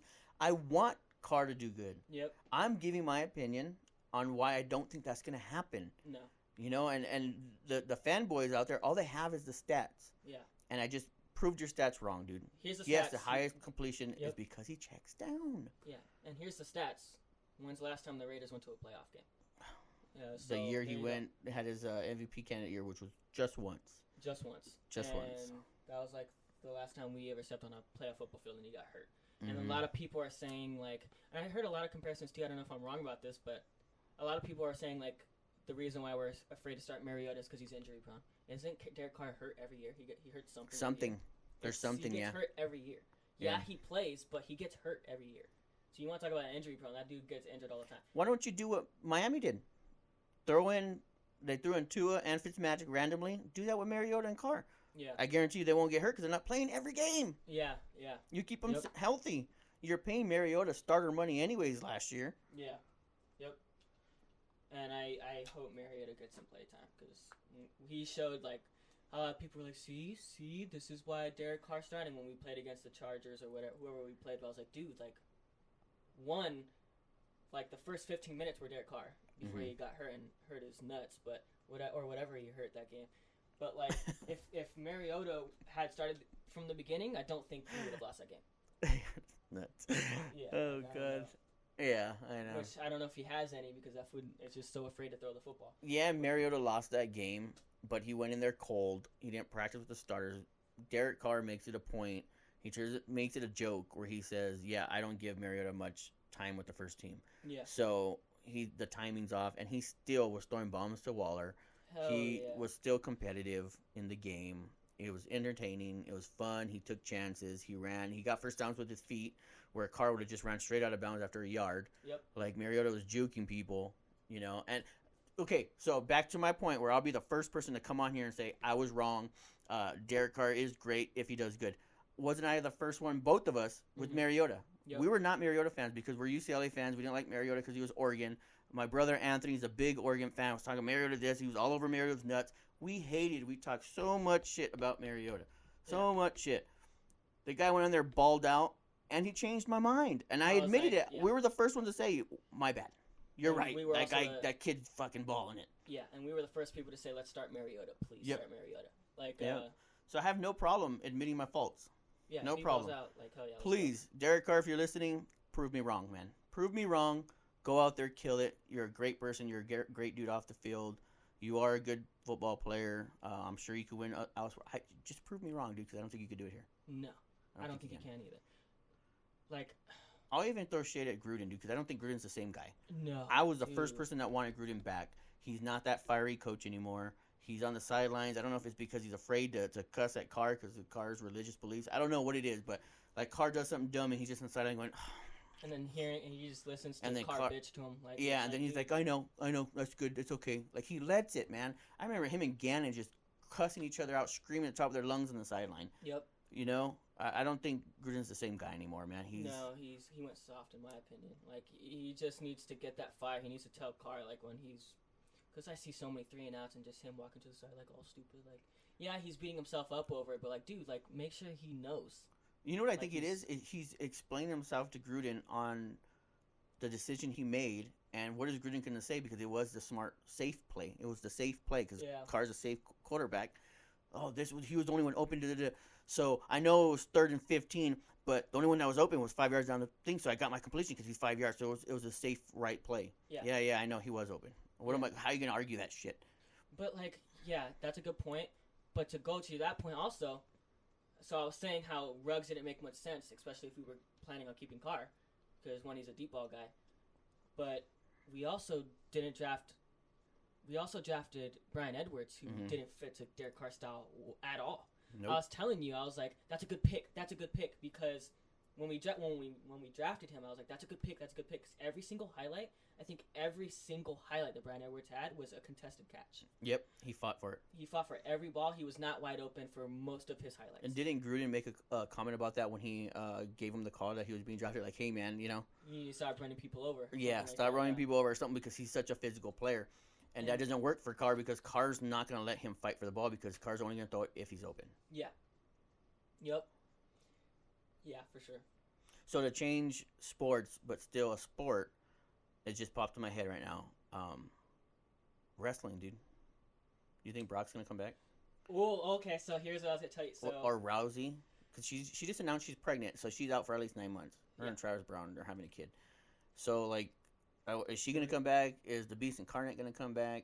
So here we go. So I've actually been catching up with WWE because it's getting good. So you remember I told you about that story with Jey Uso and Roman Reigns, how like he was like, I'm the head of the table, I'm the man of the family, like you didn't listen to me. And then eventually Jey Uso bowed down to him, and so it started becoming like his second man and like listening to everything. He became his bitch pretty much. This last week, his other brother Jimmy Uso. Oh yeah, because I was telling you, like, where the hell is he at this whole time? Yeah, he came back. So he was hurt with a knee injury. He came back. And he like had his debut. Cesaro, one of my favorite wrestlers. I've been talking about Cesaro for a long time. One of my favorite wrestlers is making. They pushed him. If people don't know what pushing means, when you push a wrestler, you're giving them spotlight. So now it's Cesaro and Roman Reigns in a little rivalry. I don't like Cesaro. I just think he's plain. There's no flash to him. I feel like. Dude, his matches are so good. He puts on shows when he wrestles. He has one of my favorite like momentum moves. So you know when wrestlers get like their momentum, like, oh, he's starting to heat up when like John Cena does like the shoulder bump, or like when wrestlers just start throwing punches where they're like, Shawn Michaels used to slam his foot on the floor, like to get the sweet chin music. Well, no, that's like when they're getting amped. Yeah, that's a good point. But like when they're getting amped up in the sense of like he's coming back and like they start throwing Ultimate punches. Warrior when he was getting his ass kicked and he's going on the ropes even though he's still getting hit in the head. Yeah. Like when they get amped up, like they'll clothesline over and then they'll hit the ropes and they'll clothesline them again. Like when they do that, Cesaro has my favorite because it's less boring, and it looks like it hurts. Like he does like an uppercut where he'll go boom, he'll just uppercut him like 100 times. Like he'll run to the ropes, uppercut him. It's just the coolest thing ever. I think Cesaro's amazing. I love Cesaro. I'm so glad he's getting a push. So they're doing a rivalry with him and Cesaro. Before it was Roman and Daniel Bryan, and that they used that storyline to send off Daniel Bryan because Daniel Bryan's contract expired. He's no longer with the WWE. AEW? So AEW, yep. Everybody's saying Bryan Danielson's coming back because that's what like his original name. I think that's his real life name is Bryan Danielson. So it's just switched? Well, yeah, because that's how they came up with Daniel Bryan. It's just flipped and then minus the son. Yeah. So Daniel Bryan. But now they're saying that Bryan Danielson's going to come back and go to AEW, and everybody's like, yo, if he goes to AEW, AEW's going to be the show. Yeah. And I think he already is the show. Like, their storylines are amazing. Their matches are old school, like what's it called? Like, cutthroat, what do they call Attitude Era wrestling. Blood all over the place, just gore, just... Yeah, that first one with Dustin Reynolds and, what's the brother's name? The one that's running AEW. Cody Rhodes and Dustin Rhodes. Yeah. Dude, that first match, Dustin was busted up, bleeding everywhere, man. Yeah, he had him like Speaking of pushes, man, you know I've always wished I had a push, and he's my favorite, is the Demon, man. Finn Balor, dude. I always wanted him to have a push. He's great on the mic, and then when the Demon comes out, it's so badass, dude. The music, everything is just dope, dude. I feel like he could have been the one that replaced Undertaker with the WrestleMania streak and all that stuff, just that mystique. Even if you say the Demon only comes out on WrestleMania and he never loses, and you start creating that streak like you did with Undertaker, like I felt like that he was the one. Yeah. Like, and he has that mystique of the Undertaker mixed with a little bit of Sting, mixed with a little bit of the Boogeyman, Papa Shango. Yeah. You know, those guys, the old school guys, man. Like, I really liked Finn Balor. I wish he would have got a push, dude. I really do. Oh, so hold on. So let me go. I'll come to Finn Balor. But I was gonna explain the Roman Reigns storyline that they got right now. So they send it off Daniel Bryan. What they did was they were like, so I was like, I want my shot, you know, like I'm a fan favorite, like give me whatever. And then Roman was like, nah, I want him. I want Daniel Bryan because Daniel Bryan beforehand had messed up a bunch of Roman's matches, and so he was like, no, I want him. And then Daniel Bryan was like, okay, and he was like, but if I win, you never come to SmackDown again. You never step foot in SmackDown again. And obviously Daniel Bryan lost. That's how they sent him off. Was like, you know, like if you lost, you would never get to step into a SmackDown ring again. But they made sure to say only SmackDown. So if Daniel Bryan wanted to resign, he'd just go to Raw or NXT. Oh, got it. Just in case. Smart. And one thing is, if he doesn't go to AEW and he stays with WWE, I'm gonna be so excited if he comes to NXT and fights like Adam Cole or Finn Balor. But anyway, so when Daniel Bryan retired, Cesaro came and was like, okay, it's my turn now. And then they had this thing, and then Jimmy Uso came back, and then Cesaro cut a good promo of like, you know, whatever, you guys are whatever. And then, so they did this one thing where, so they were like, okay, Cesaro, if you beat Seth Rollins in a match, you'll get your title shot against Roman. I didn't watch the full match, but somehow Jimmy Uso messed it up, and Cesaro ended up winning and getting his title shot against Roman. And then it cuts like behind the scenes, and Roman was like, I give you a shot, like I did your brother. Like, I just love you. Like, you're my cousin. Like, I want nothing but the best for you. I'm giving you opportunities, and you screwed it up. And then Jimmy Uso cut a good promo. He's like, first off, you ain't get to talk to me like you did to my brother. Like, I don't play like that. And second off, I ain't nobody's bitch. And I was like, oh! And they didn't blur it out or anything. I was like, oh, let's go! And then he went back saying, and then Roman was like all shocked and whatever. And then, like, they did this thing where, like, Jay was, like, all scared for his brother. He was like, you know, like, yeah, I agree with you, Oos. Like, yeah, I agree with you. Like, we should, like, get him in line. But he was, like, scared. And then they did, the way they ended the show was, like, Roman saying, like, we need to know where he stands. He's either with us or against us. And so he went to the ring, and he started talking for literally 2 seconds, and then Uso came out and then cut his promo, and he was like, you know, like, whatever, I'm going to listen to you. You ain't that. Like, you know, like, and I know you feel, like, and then, so, like, Roman was like, whose side are you on? Like, are you on my team? Are you on my side? And then Jimmy came in, and he was like, he looked to his way, he's like, whose side are you on? And I was like, oh, like, they're doing, like, this little brother conflict thing. He was like, whose side are you on? I remember when you lost that one match. So they did an I Quit match. Sorry, I'm kind of out of place. I'm just remembering things as I go. But they did an I Quit match, and and Jay wouldn't quit. That's when they had the rivalry with Roman, right? Yeah. And then he wouldn't quit, and he wouldn't say I quit. And Jimmy came in there to save his brother because, like, they were doing this thing where, like, Roman was going to paralyze him or whatever, which was kind of brutal. And so Jimmy came in. He's like, don't do this to my brother, man. What's wrong with you? Like, whatever. And then what they ended up doing was Roman took Jimmy and started choking him out. And the only reason why Jay said he said he quit is because he didn't want his brother to get hurt. So he's like, you remember that? You did that for me. You know, like, you did that for me, whatever. And he's like, but I want to let you know, Oos. And he turned around and he's like, I would have never said I quit no matter what. Not to your punk ass. I was like, oh! I was like, let's go. This storyline's dope. Yeah, I like that. And then he, like, Roman was like, I gave you an opportunity, you know. You're either on my side or you leave SmackDown, like, get out of my ring. And so Jimmy, I didn't like this part, but Jimmy got out of the round. He's like, all right, whatever. And then he started walking away, and then Cesaro came up from behind, hit Jay and Roman, and then Jimmy was conflicted to go help his brother, and he ended up doing that. And then so now he went to go help his brother. He went to help his brother. So I think what they're doing is, which I hope they do, is when Cesaro has his title match, I hope there gets to a point where either Jimmy helps Cesaro to help him win the title and super kicks his brother or something when his brother's trying to help Roman win the title back, because every single title match that Roman has, Jay has helped him.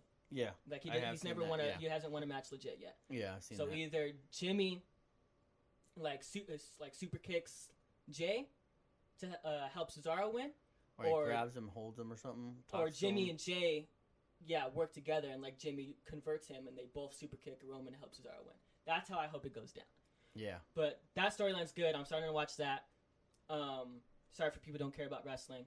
You get to skip ahead, I guess. But to go back to Finn Balor, though, I was telling my uncle about this, and me and my uncle were in a debate yesterday, and he was saying how it sucks that the tag team division isn't where it used to be. It's never been what it's used to be. The tag team division sucks. And I was like, yeah, I could probably name 5 good tag teams on my hand.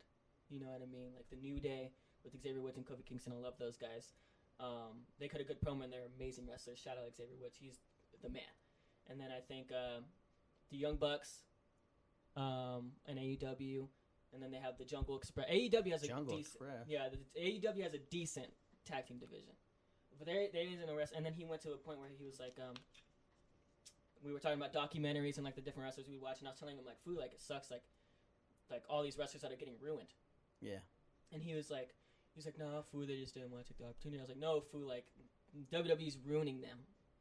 Ruining all these good wrestlers, and I listed 100 of them. I was like, Keith Lee got ruined. Kevin Owens was good at first, and now he's kind of whatever. And then Sami Zayn is one of them. Just all these wrestlers who were amazing in NXT, and everybody was like, come to Raw, come to SmackDown, come to the main show, you're dope. And then they were lackluster.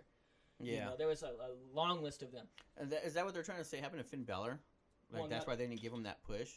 No, that's why he did suck, was because he was amazing in the Indies, obviously in New Japan or whatever. He had his name was Prince Levitt or Prince Devitt, and he was the leader of the Bullet Club. He was the man, whatever. And then he came to NXT, and he got his WWE start in NXT, and he was the man in NXT with Samoa Joe. They were the shit in NXT. And then he got Samoa Joe. Shut up, Samoa Joe. He got cut from WWE. Did he? Yeah. And everybody was like, why the hell would you cut Samoa Joe? Because even though he wasn't wrestling, he was commentating. And he was one of the best commentators. Because his mic skills are elite. Yep. He was one of the best commentators as well. And I think that people don't appreciate that. They only see the wrestling. You have to have mic skills, too. Because you could be a great wrestler, and then you can't cut a promo, and it ruins you. Yeah. And then you could be an average person like The Miz. The Miz is great on the mic. I think that helped his career become a better wrestler. Yeah. You have to be good on the mic. Hell yeah. And that pushes you, and then people start liking you in the ring more. Yep. You were shocked when I told you that he came from MTV, man. The guy was a reality star. Yeah. And then now he's good on the mic. He's a good bullshitter, and now he's a good wrestler. Yeah. People like him. Yeah. So Finn Balor got to start in NXT, and then he had a dope storyline with Samoa Joe, and I forget who else was back then. And then he got brought up to the main stage, right? And then he got in the Raw and SmackDown. He started out decent, where he started out good, and we were like, okay, Finn Balor, let's go. Then he just he fell off steep, was straight it injuries down. though too? Didn't he get hurt a injuries lot? didn't help. But when he came back from injuries, it was he was just there to be there. And then after years of just being lackluster in WWE and not having anything cool, they say demoting, but I say promoting, because NXT is just the better brand in general. Yeah, I knew that. NXT's always been the better. Yeah. Better storylines. Yeah. I like the dark colors. Yeah, he's the NXT champ right now. So they brought him back to NXT. He's the NXT champ. Killing it in NXT again. I want to start. I keep telling myself to watch NXT, keep watching NXT, but I just get caught up with homework, whatever, and I have to just watch the highlights or whatever. But I love Finn Balor. And now I'm almost hoping some of my favorite wrestlers don't get brought up to the main stage now. Yeah, Adam stay Cole, in NXT. Yeah, Adam Cole stay in NXT. the Undisputed Era staying in NXT. Like, the only time I think they should come out is when they're doing the Survivor Series thing, because they bring the NXT to compete against. I wish like, they'd do the SmackDown old Raw. school Survivor Series, man. Like where it was really like 4-on-4 teams. Like the old school way was the best way to do it. Yeah. Well, what I'm glad though is what they did when the last time they had NXT come in for Survivor Series is I'm glad they did this. I'm pretty confident. My memory might be wrong, but I'm pretty sure like they did like whatever brand could get the most wins the night. So like they counted like all the different so they would do a triple threat match with a SmackDown wrestler, a Raw wrestler, and an NXT wrestler. And they put That's out some cool. They put on I like some that. great shows. Like one of them was Shinsuke Nakamura representing SmackDown, Seth Rollins representing Raw, and then Roderick Strong representing NXT. Roderick Strong's one of the members of Undisputed Era. And Roderick Strong won the match. Like everybody's like, hell yeah! Like they're doing stuff that makes sense. And then like NXT was like winning like 5-0-0. Like they were just like they I won like the night that, right dude. out the That's gate. better because it's like actual goes to the name of Survivor Series. Yeah. Having the more wins, the tally marks or whatever you want to call it. That you can't just name it that and not have anything to do with it. Have one match. Yeah. You know what I mean? Yeah. It's like having WrestleMania and no wrestling matches. Yeah. Makes no freaking sense. Yeah. And then just for the record, Exit said if you don't like wrestling, sorry, just skip to later. We're gonna go over everything. So many different topics from MMA, random things, dude. Different sports, different topics. So, shoot us comments. What you think we should talk about. We also want to make sure you help us pick a name. I don't know how we're going to do it, but we want to put a poll out because we don't have a name for the podcast yet. Just put it in the comments. Yeah, put in the comments. A name. We'll vote on it later. Topics you want us to talk about. Like, share, subscribe. Eventually we want to get to the point where we have so many we can get sponsors. Mm-hmm. Right now it's just my brother's performance program. It's called Big Hog Performance. Shout out to them. Shout out to him. He just got hired as the offensive line coach for a college up in LA, West LA college. We'll have different people on. We'll have him, some of his friends, some of my friends. We'll get different things. It's like this is not going to be just strictly specific things. We're just going to go on here and we're going to talk about different things. And if you do want to sponsor us, also hit us up. We're going to create a Twitter, a TikTok, IG, and just try and get this out. We want to try and get out.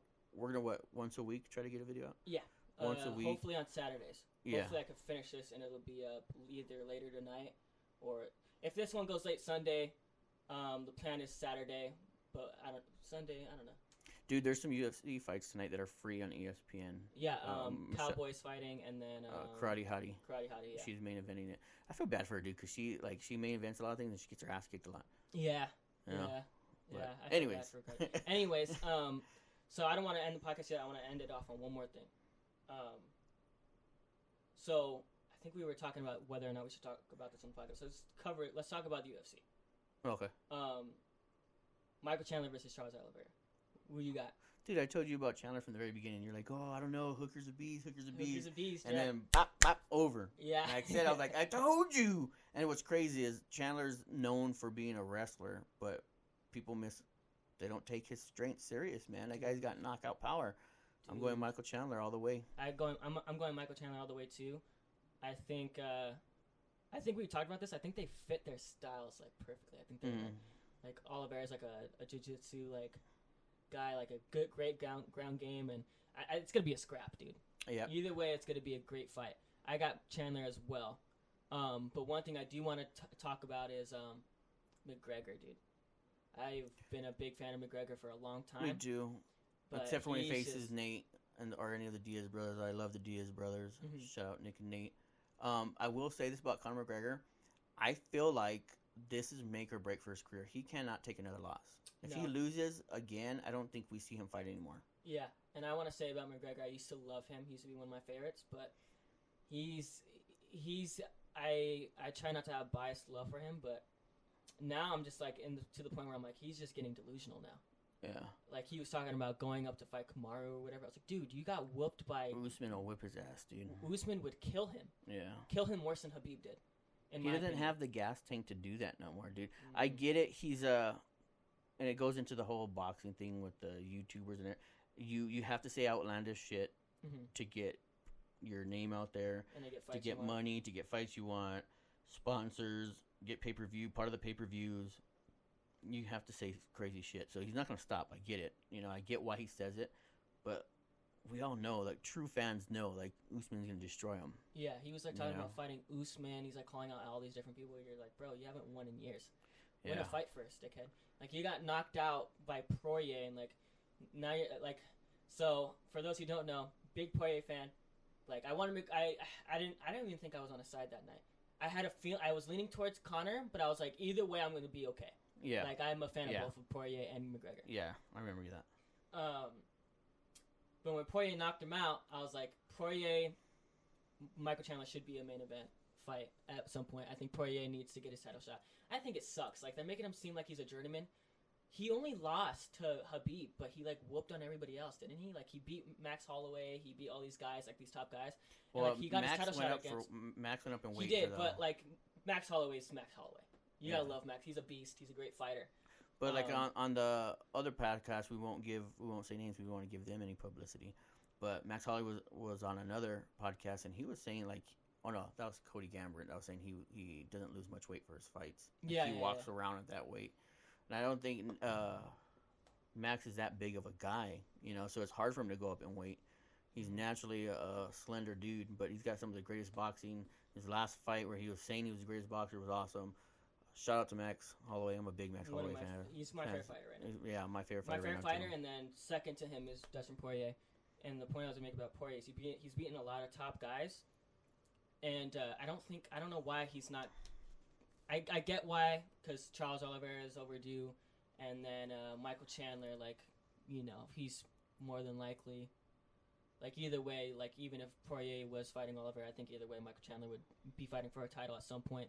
So I understand that. But I hope Poirier gets his shot.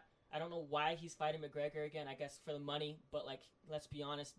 McGregor doesn't belong in that ring with Poirier. No. I think the only reason why it was any close in the first fight. So for those who don't know, I put $10 on Poirier beating McGregor again in July. I did it when I was awake. I probably wouldn't. I'm usually like a safe bet person. I don't like putting money on things, but I was very confident that morning that Poirier was gonna whoop on McGregor again. So shout out Brandon Heffy, is one of my favorite human beings on the planet. I love that dude. But I put $10. I bet against him that McGregor would lose to Poirier again. I didn't name it. It wasn't anything specific. It's just the fact that Poirier was gonna win. I think the reason why he will, and I will stand by it, is well, obviously I have to, but I think. The only reason why it was close in the rematch, the only reason why McGregor was low key tagging him up is I think low key Poirier was like in his head. You gotta be when you're fighting McGregor, you gotta be in your head a little bit about it. Like even though McGregor, and even though McGregor was ultra respectful and wasn't him like I guess like himself, like it wasn't what made him famous. Like he wasn't talking any load of shit at all. Like he was like praising McGregor or they were shaking hands, hugging and kissing his shit at the weigh-ins. Yeah, like I think. Poirier was still in his head, especially since he got knocked the hell out by him in the first fight. Like, I think he was in his head a little bit about it. But Poirier is just he's just better. Dude, but McGregor was saying and it could be an excuse, I'm pretty sure it is, but he was saying that he was training more boxing, so he was real flat-footed. Mm-hmm. So the calf kicks messed him up. No, that was facts. No, and then he wasn't fighting his normal style. So if Conor comes back to his MMA style, it could be a different matchup, Yeah, no, I think it really could. It's going to be, but I think Poirier will still beat him. I don't think he'll be in his head as much about it in the second fight, or in the third fight, because he knows, like... And then just for the record, I'm going for Chandler, but I wouldn't be surprised if Oliveira won either, because Oliveira is a beast in his own right. So, like, that fight literally could go either way. I want Chandler to win, but if Charles Oliveira won... Chokes him out or something, I wouldn't be surprised at all. I wouldn't be surprised at all either. I think at some point... Chandler will win the belt, though. At some point, he will. Whether it's he takes a few losses to learn and learn about himself or whatever, I think he'll get the belt eventually. You were saying about an excuse. No, it's facts. It was because he was training in boxing, and you could tell because there was a comparison between the first fight and the second fight, and he is so light on his feet. Yeah. And then when he started training boxing, he was just like. All planted. Like so. He should know better, though. As a professional fighter, you should know better. He said he wanted to go in there and knock him out, and then he gets knocked out. Like, this isn't boxing. This isn't a boxing match. This is MMA. You have to know every aspect. You have to know the ground, the takedowns. You have to know submissions. You have to know kicking, everything. You know, Yeah. you can't just go in there and thinking you're gonna box somebody. And he didn't just say he was gonna knock him out. He said he went as far as to say he was gonna put on a masterclass. Yeah.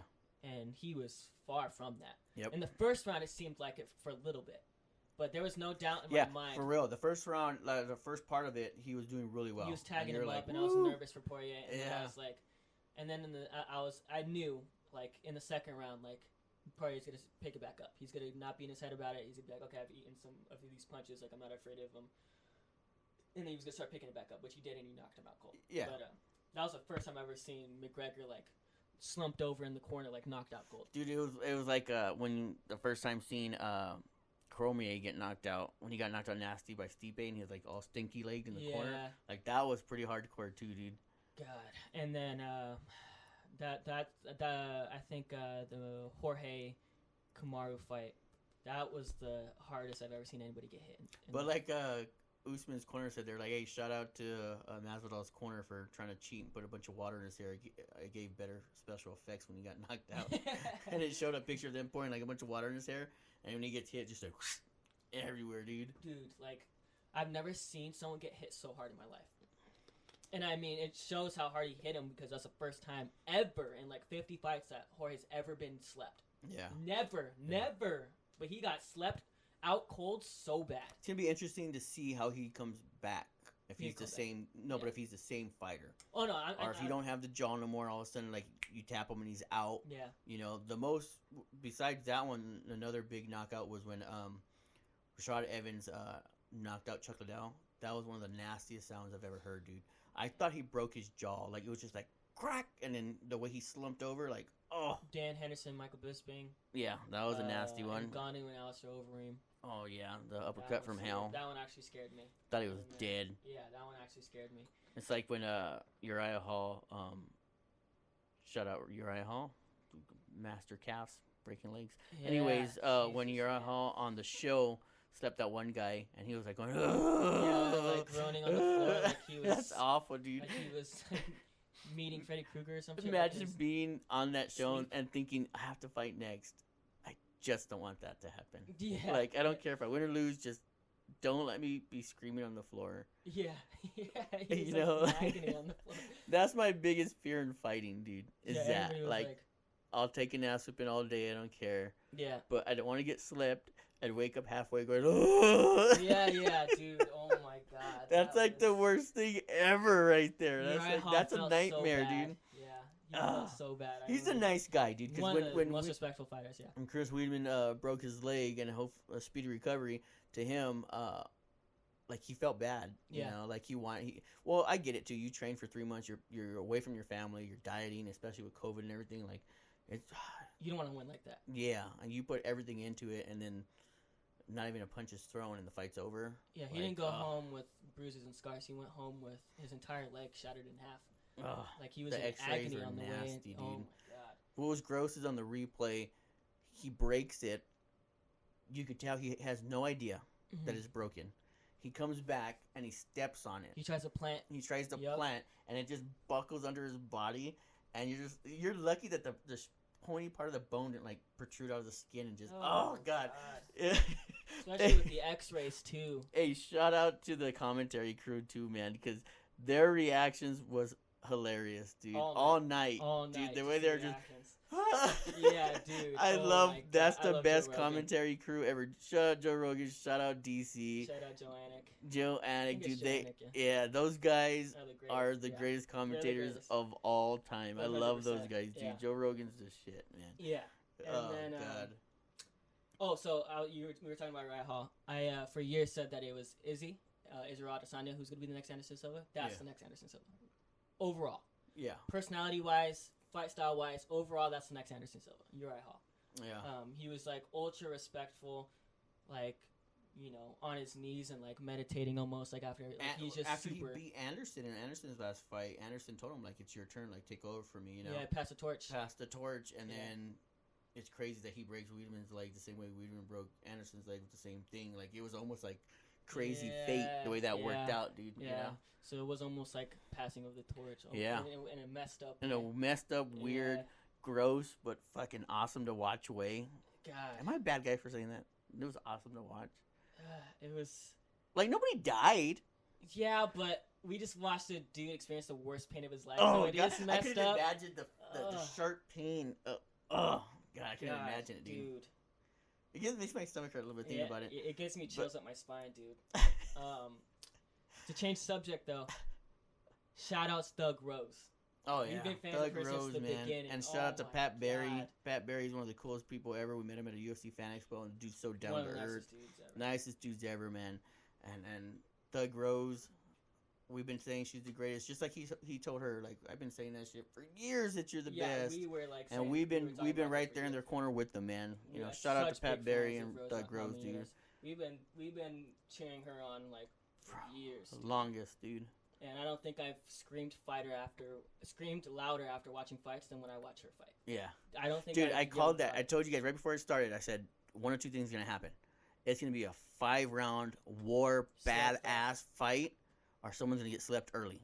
Mm-hmm. And sure enough, there's that kick. She fucking slapped her with her feet. Like, that's almost embarrassing too. Like, fucking just a slap, and then she just slumped over. And even more embarrassing, she gets up and she's like, I'm fine, but she can't fucking stand. Yeah, she's like all over the place. Going quarter to quarter, having to hold her up.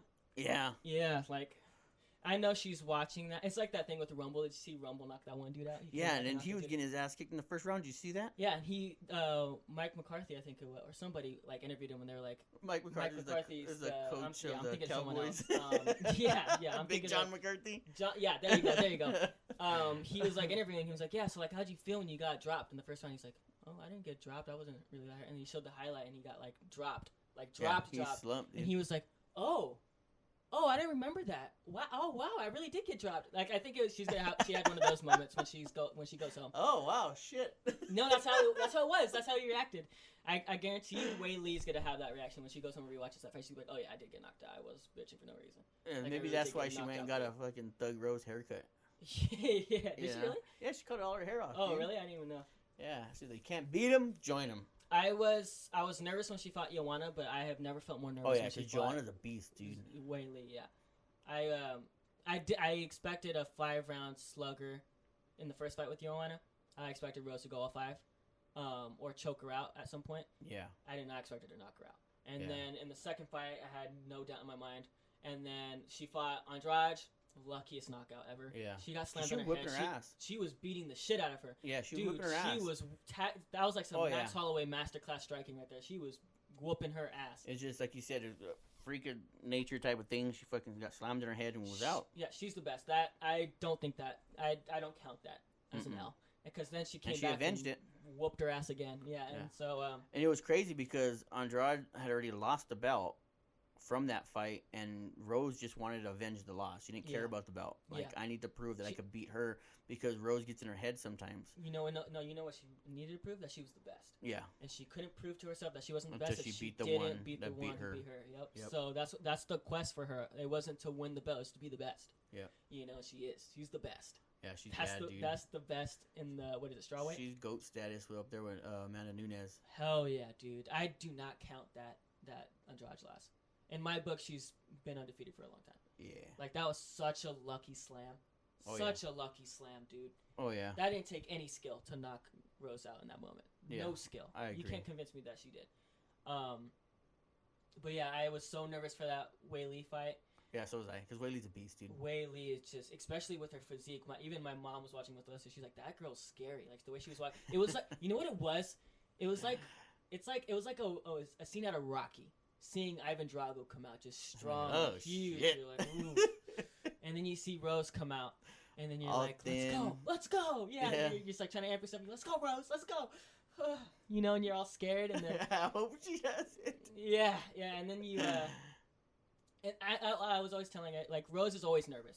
Yeah. You know, she's always visibly nervous. Like, my mom was saying, like, oh god, she looks nervous. I was like, she's always like that. Like, I'm not worried about it. She's always nervous. Like, she's the best at, like, containing that and, like, controlling that in a sense. Like, she's good at, like, not letting.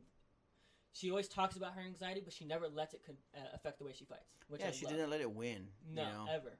She admits to it, but she doesn't let it overcome her or Yeah. defeat her, and that's what makes her so great as a champion and as a person. You know, is that she knows she has that, but she faces it head on anyways. Hell like yeah, she's dude. an inspiration from.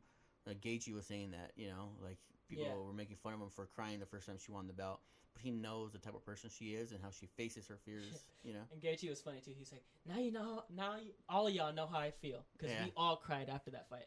You know what's funny is I've never been a Gaethje fan until I found out that he's like super cool with Pat and Thug Rose. Oh, I've loved Justin for a while. Yeah, so now I'm like, all right, I like Gaethje now. Yeah. He's cool. But Lord, I have never cried watching someone win. Yeah. Never. Not even my sports teams. I've never. She had us all. She had Joe Rogan up there in tears, dude. She had all of us. It's like just watching it. Dude, yeah. When the Lakers won the championship, When the Lakers won the championship, didn't cry. Got excited, screamed my lungs out, didn't cry. Dodgers didn't cry. Watching her win that fight, the moment, not even when she was like herself when she was crying, but when she knocked her out, the moment Zhang was unconscious, I started getting emotional. I started crying even before she started jumping up and down and started crying herself. Like and then she made it worse when she was crying, getting her hand raised. And then Pat Barry made it worse, giving her that speech. Yeah. And I was like, God, like this is the most emotional like moment ever. Like this is underdog. I started feeling it at the beginning when Buffer was doing the announcements and she's going, "I'm the best. Yeah. I'm the best." I was like, "Yeah, you are. You are. Go prove the world. Go prove it to the world, man. You know, like, for real. Prove the world wrong. You know." And she did and knocked her out. And I was screaming on top of my lungs, "I told you, let's go." Yeah. She's been proving to everybody wrong since day one. I was screaming on top of my lungs. I was like, "Let's go." Yeah. Dude, I was so happy. That's a great fight, dude. Great. What a great fighter, dude. I hope she retires. retires. On the Amanda Nunes thing, dude, she needs to fight Valentina again. I disagree. I think she needs to fight that goat boxer. I think she needs to fight. I think the boxer needs to prove that she belongs in MMA first. Get some good wins under her belt, because we were just talking about boxing. You can't just be a boxer in this sport. Yeah. You know, so Valentina's the only one to put a good solid match on Nunes, and I think they gotta have that fight, man. You know what I think it's gonna be though? To counter that, I think it's gonna be McGregor Mayweather flipped. Instead of Nunes going over to prove that she's the best, she knows that she's the best, and so Shepard has to come over there and prove it. Like how McGregor was like, "I'm the best of both the octagon and the boxing, like the boxing ring. Like I'm gonna go in there and beat Mayweather." Like I think that's what Shepard has to do. Like she has to go into that ring. You know, like what reason does Nunes have to come over to go into the boxing ring? She has no reason. She's the best. She's the greatest female athlete, arguably ever. She's the best. Dude, my favorite is watching her knock out Cyborg. Oh my God, I screamed so loud for that too. I lost my voice. Like the next day, my shit was all raspy and hurting. Yeah, I wasn't even a diehard Nunes fan, but I wanted her to win that fight so bad. Yeah. You know, because everybody talks Cyborg up so bad. But she's never going to lose. Never. And she lost so bad she left the organization. She didn't even want a rematch. She didn't want a chance to redeem herself. No. It's almost like she was saying, that wasn't a lucky shot. That girl's scary. Yeah, I don't want to fight her no more. Yeah. Like, that shit hurt. You know what I mean? And, dude, scariest human being ever, the nicest human being ever. Coming out of that ring, like, "Oh, you know, it was a good fight, you know, I'm so happy I have a family," you know, you're like, dude, you're the nicest person ever. You just killed somebody, man. Yeah, I'm pretty sure she's dead in there. Yeah. She's crying in the back, you know, that you just kicked the shit out of her. Her jaw's shattered, nose is broken, she can't breathe. Yeah, I'm ready for everybody. And I'm like, oh my God, like, dude, we know, nobody can stop you, man. You know, like she just like the nice person. You know, I love my child. You know, he's like, dude, you're scary. Like, how you can't be? There's no way you're like this in person. But she's the nicest person ever. Yeah. Like Rogan talks about it. Like she's just the coolest person to be around. Like she's just the nicest person to everybody. That's dope. Yeah. But like, she's almost like not abusing her power. What makes her even more of a cool human being? Because she could very well, like, you know, be cocky about it. Be cocky and be in everybody's face and like try to instigate something because she knows she could whoop anybody's ass, and male or female could whoop anybody's ass. But instead, she's like, oh, like the nicest human being. You know what I mean? That's what makes her even cooler. Yeah, she's humble. Humble, super humble. But she also knows, just like we know, nobody's gonna fuck with her. Yeah, no, she knows that, and she even admitted it. She was like, I'm the best. Anybody who wants to come fight, like, like I'm ready. It's like no, I'm just good. Retire, man. Nobody's gonna mess Nah, with you. I don't want to. Yeah. Dude, that last chick she fought, that tall girl, like you could tell by her face, dude. Like she knew she lost. No, she lost before she entered the ring. Yeah. Yeah, Juliana Pena's fighting her next. Is it Juliana Pena? I think it is. That's fighting her next. Yeah, I think so. And she called her out, so maybe she'll have some confidence and put on a better show. So she was like an up and comer until she got hurt. Like she was supposed to be the next big thing. So hopefully she comes back and puts on a good show, and it's not just a quick ass beating again. Oh, I want to bring something up with you. I never talked to you about it, but I remember I watched the podcast with Rose Namajunas, and she was it was Rose and Pat on Joe Rogan's podcast. We weren't supposed to be. Anyway, they were talking about when they first fought Joanna, or when she first fought Joanna, and how scared she was to fight her. And she was saying, like, I remember, like, and even Pat Barry was talking about, he's like, you remember what Joanna did? She was like, Joanna, before the first fight, she walked by her and was like, I forget what it was that she whispered, but she whispered, like, a location or something. And then he was like, that's what makes Joanna so scary, is the mind games. She just made us confused. She just pulled a Mamba on us, because that's the type of shit Kobe was doing, where he would just whisper random shit in your ear, and you just get like beaten by confusion, and like mine was like, what does that mean? What does that mean? What is he talking about? You know what I mean? Like that they whispered something in the rain, like he was like, yeah, like she won, because we were thinking about it all night, like what is she talking about? Like she's like said it at a random location, like what could she be talking about? And they were thinking about it for weeks before that fight. And I was like, that's weird. What was it? I don't remember what it was, but they never explained it. She never explained it. They were just like confused. Didn't on the first fight, like Rose said some mean shit, like that Joanna stunk, like she smelled or something. I don't remember that. Smelled like armpit or something like that. Yeah. And like everybody was like, she was all butthurt about it. Like it was like the mind games back, like because you know how Joanna like wants so bad to be pretty too, like because all these girly girls get all the attention in the UFC, and she wants that too. And then Rose was like, yeah, well, you fucking smell. yeah. But I make the connection to Kobe, because someone came up like one of the retired players was talking about when he played Kobe, and how Kobe was whispering dates into his ear. He was like, what is that date? And he checked back and he found out that there were like the birthdays of his cousins and shit. And they were like, what all his cousins? Hell? Like, how do you know that shit? December 1st, 2008. You're like, what? What about it? Yeah. It would have been better if he was like naming his kids' birthdays. You're like, what the fuck? Yeah, because my kid's birthday. Because I was thinking about it, I was like, why would you do that? But it's a mind game. It's like a 200 IQ mind game, because you're making them think about something else that's not what they're doing. Like Kobe was making him think about things that weren't basketball at the time, because all he could think about was like, what is he saying? What does that mean? He almost didn't want him to figure it out right away. So like if you'd have done his kids' birthdays, you'd have automatically known, oh, he's just saying my kids' birthdays. Why is he doing that? But then he says random dates that it relates to that person, but it's not right away known. Mm-hmm. So like to your point, it makes them think and gets them out of that zone of the sport they're playing. That's crazy, dude. And like that's what Joanna tried doing with Rose, and then Rose slept her in the first round. We're not gonna talk about that. I want to talk about that. She got knocked the fuck out. Like she slept. So that date was the day she sent her back in time when she hit her so fucking hard. She woke up in that date like, oh, what the fuck? That's where you sent me. That's what the date was. That's what the date was. You sent me back fucking 6 years. Yeah, it was something like I can't remember if it was a date, a location, or something. But she was like whispering something to her ear on her way past. But I was gonna make a point. But I was gonna say that's just a token of like how prepared Kobe was, because that's what the Mamba mentality was.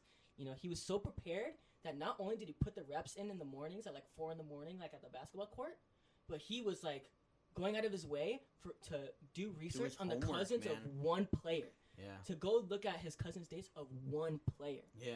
Knowing that he's going to face multiple are going to try to cover him. He was going to play 100 games a year. He just wanted to fuck that guy up. Yeah. Yeah. That's nuts. It's almost like he knew that he was going to tell that story years from now. Like, Kobe was scary, man. It's like that thing where... No, there's never going to be anybody like nobody that dude, like Kobe ever, dude. That's crazy. It crazy, sucks. Man. But, it's like that commercial with Kobe and Kanye. He's like, I want you to be more than great. But he's like, I'm already the best. He's like, I want you to be more. How are you talking about, Kobe? And then everybody's clapping, and he's like, thank you. And everybody's clapping, and he's like, exactly what the fuck just happened? Yeah, it's kind of like that. Like, he just beat everybody. Like, he was just so over-prepared. But that's too fucking funny, dude.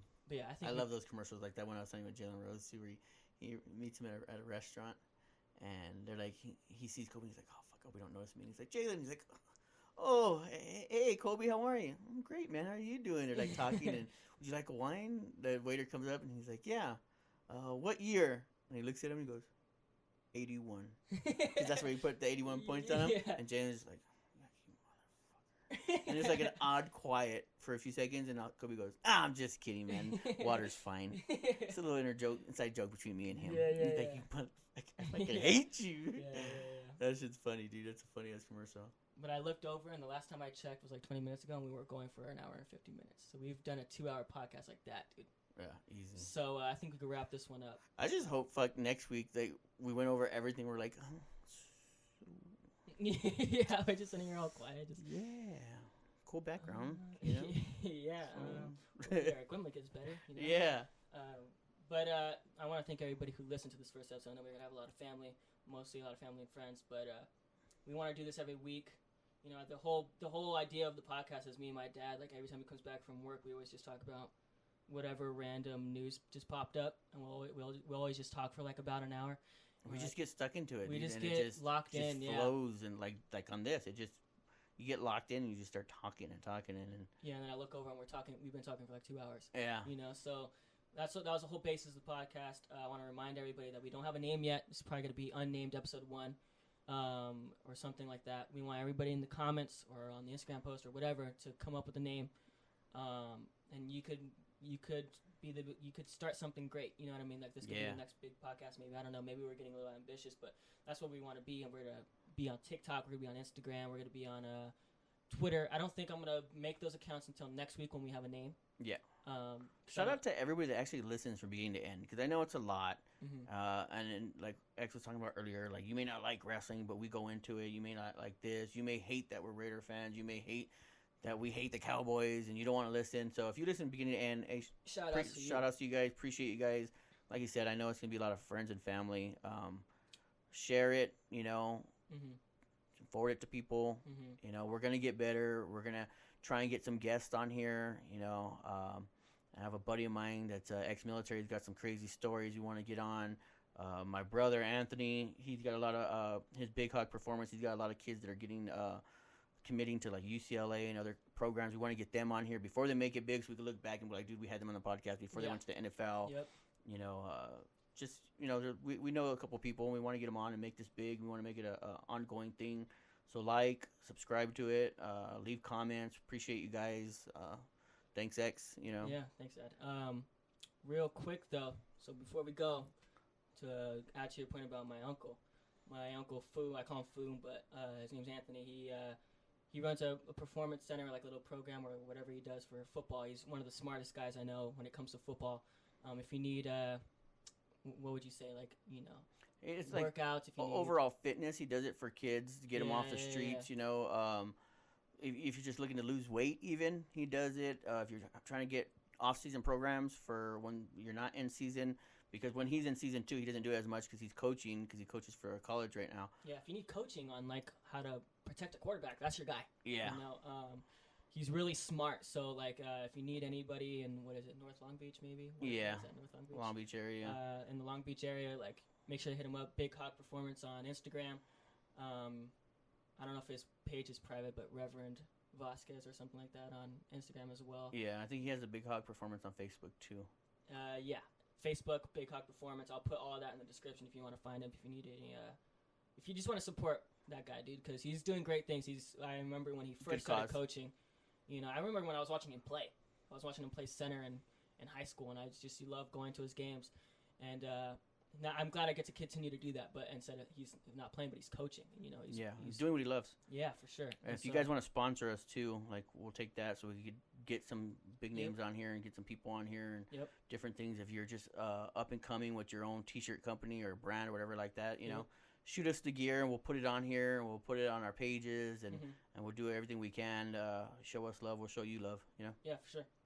So thank you to everybody who listened, and we're just gonna leave now. Yeah, I'm just gonna get up and walk away. Now you're gonna like watch a fucking screen for the next 3 hours for nothing. Yeah, That's it's it. play some elevator music or some shit. Yeah. That's that. Yeah. Good podcast.